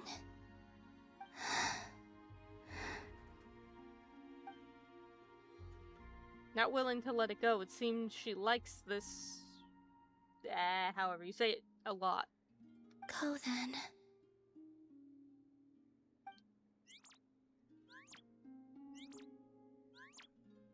Goodbye.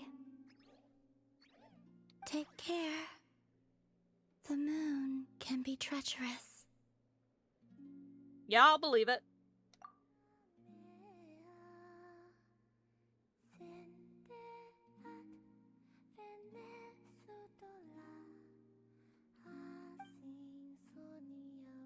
Never mind, I'll ask her next time I get the chance to see her. Alrighty.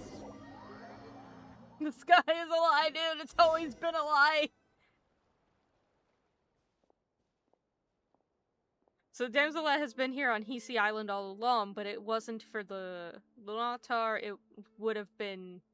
okay, it's going. I'm not even pressing the button. Why did the Fatui want her back so badly? I don't know. I don't even know why she left. The moon can be treacherous. What's that supposed to mean? But brother, what? Wait, is that... Why are you here? Ether? Bitch!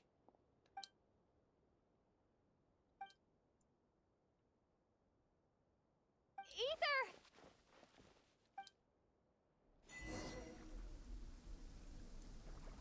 He can't hear me. Ether! He's got his AirPods in. He can't hear us. Ether, you bitch! You get back here! Tackle him! Ether! Tackle him to the ground!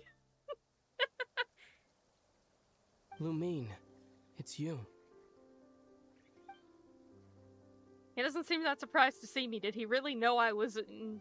Did he already know I was in Nod-Krai? Why are you here on Hisi Island? If I told you I was here in search of the Frost Moon Scion's sacred relic, what would you think? Bitch, ain't we all?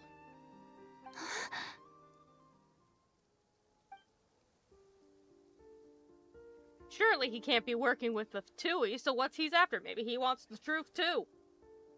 Are you also here to uncover the truth about our past? That's right. Oh, finally, something we can fucking agree on! What happened to us in the past? How we came to Tevat? Why our spaceship crashed here? There are things I want to know too.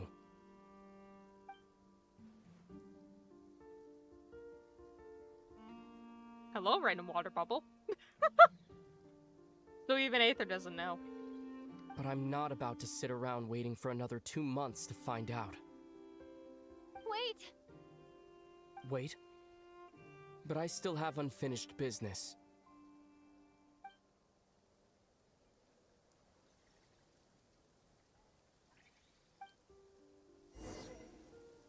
He gonna do stupid shit or... Oh, Jesus, he's running.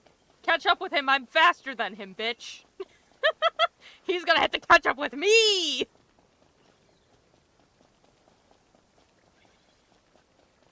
I win.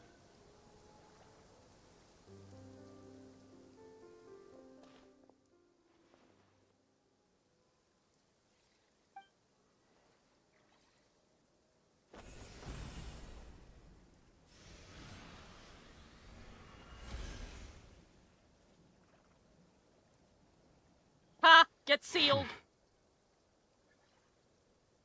Hold on a second. What's wrong? That's the Frost Moon Scion's sacred relic. We can't just... Use it to get to the bottom of all this?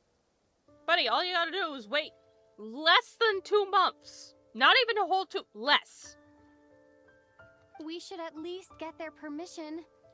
Like, bitch, you've been planning shit for 500 years. You can't wait fucking... 7 weeks? 6 weeks even? You barely even know her. Yet already you hold that moon chanter in such high trust. God forbid a bitch respects a culture! What do you mean? She told you that the seal can only be broken on Moon Prayer Night, when the flow of Kuvaki is at its peak, yes? You heard all that? Watch this. Huh? But... Get unsealed! Get it now? She's been stalling for time. As long as the statue's base is imbued with sufficient power, the secret chamber can be opened at any time. Aether used abyssal power, not Kuvaki, yet he's broken the seal all the same. Did the abyssal power override the seal's Kuvaki? Or has Aether been telling the whole truth and nothing but? Maybe Lumina's just afraid of breaking with tradition. Who should I trust, bitch? I don't know. Is it such a sin when I don't put all my cards on the table for you, but not when someone else is doing it? Buddy, I'm gonna need you to start speaking real straight very soon, because you've just been saying shit to me. You're just speaking words. It's not like that. Is it? Aether, you've got it all wrong. This whole time I've wanted to ask you, what happened to make you like this? I admit, I've been having trouble accepting it. But after all this time apart, I've finally come to terms with who you are. Willful side and all. I trust you. I still do. Through all the worlds we've traveled, you've always been there by my side. If there are things you can't explain yet, I can wait while the journey goes on. I can't, I want answers! I'll wait as long as it takes. Until the day you're ready to talk. Yeah, but the day he's ready to talk is fucking up shit in the meantime. Lumine. Must have sounded super sentimental. Yeah, no shit, honey. But the truth is, I've bottled that up for way too long already. I love them. I do.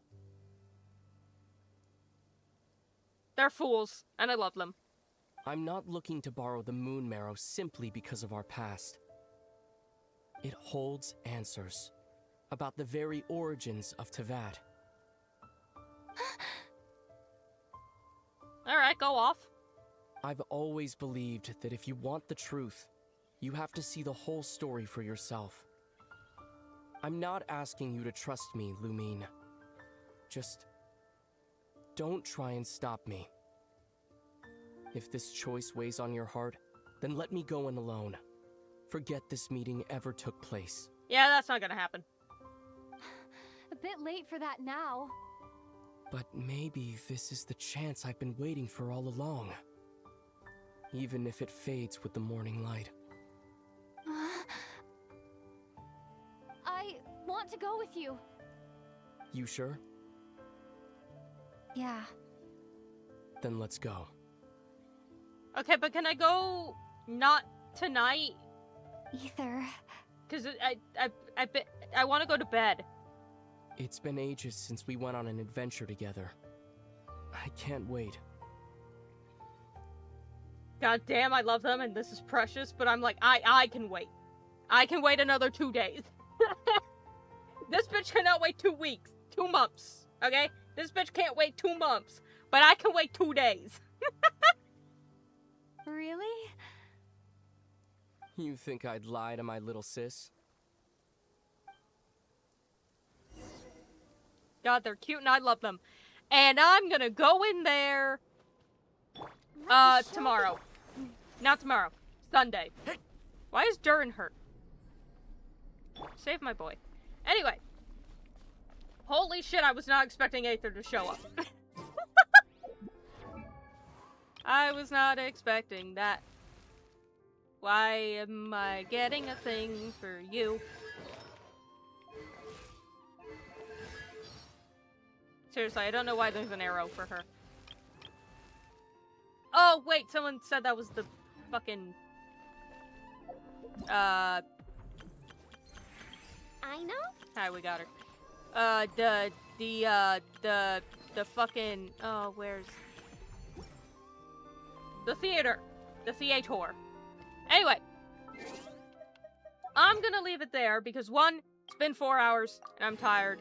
2, I don't want to go for longer than 4 hours for the next couple of streams. Just because, again, computer. I'm afraid. I fear. But I'm again, task manager, 63 degrees. Yeah. Alright, well. I was not expecting Aether. They threw in an Aether. Well, it's not a crash-free stream until I end the stream. Very important. But, so far we've survived, and the temperature has not gone beyond 65 degrees, at least on the GPU.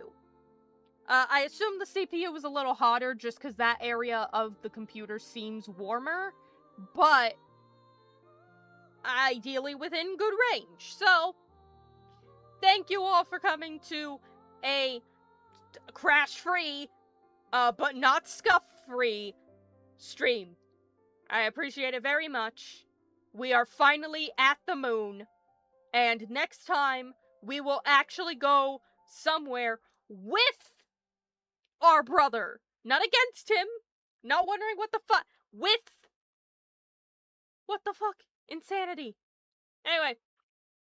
Thank you all so much for dropping by. I very much so appreciate it. I hope you all have a wonderful night and the sweetest of dreams. Thank you all for dropping by. And I will see you all next time. Goodbye.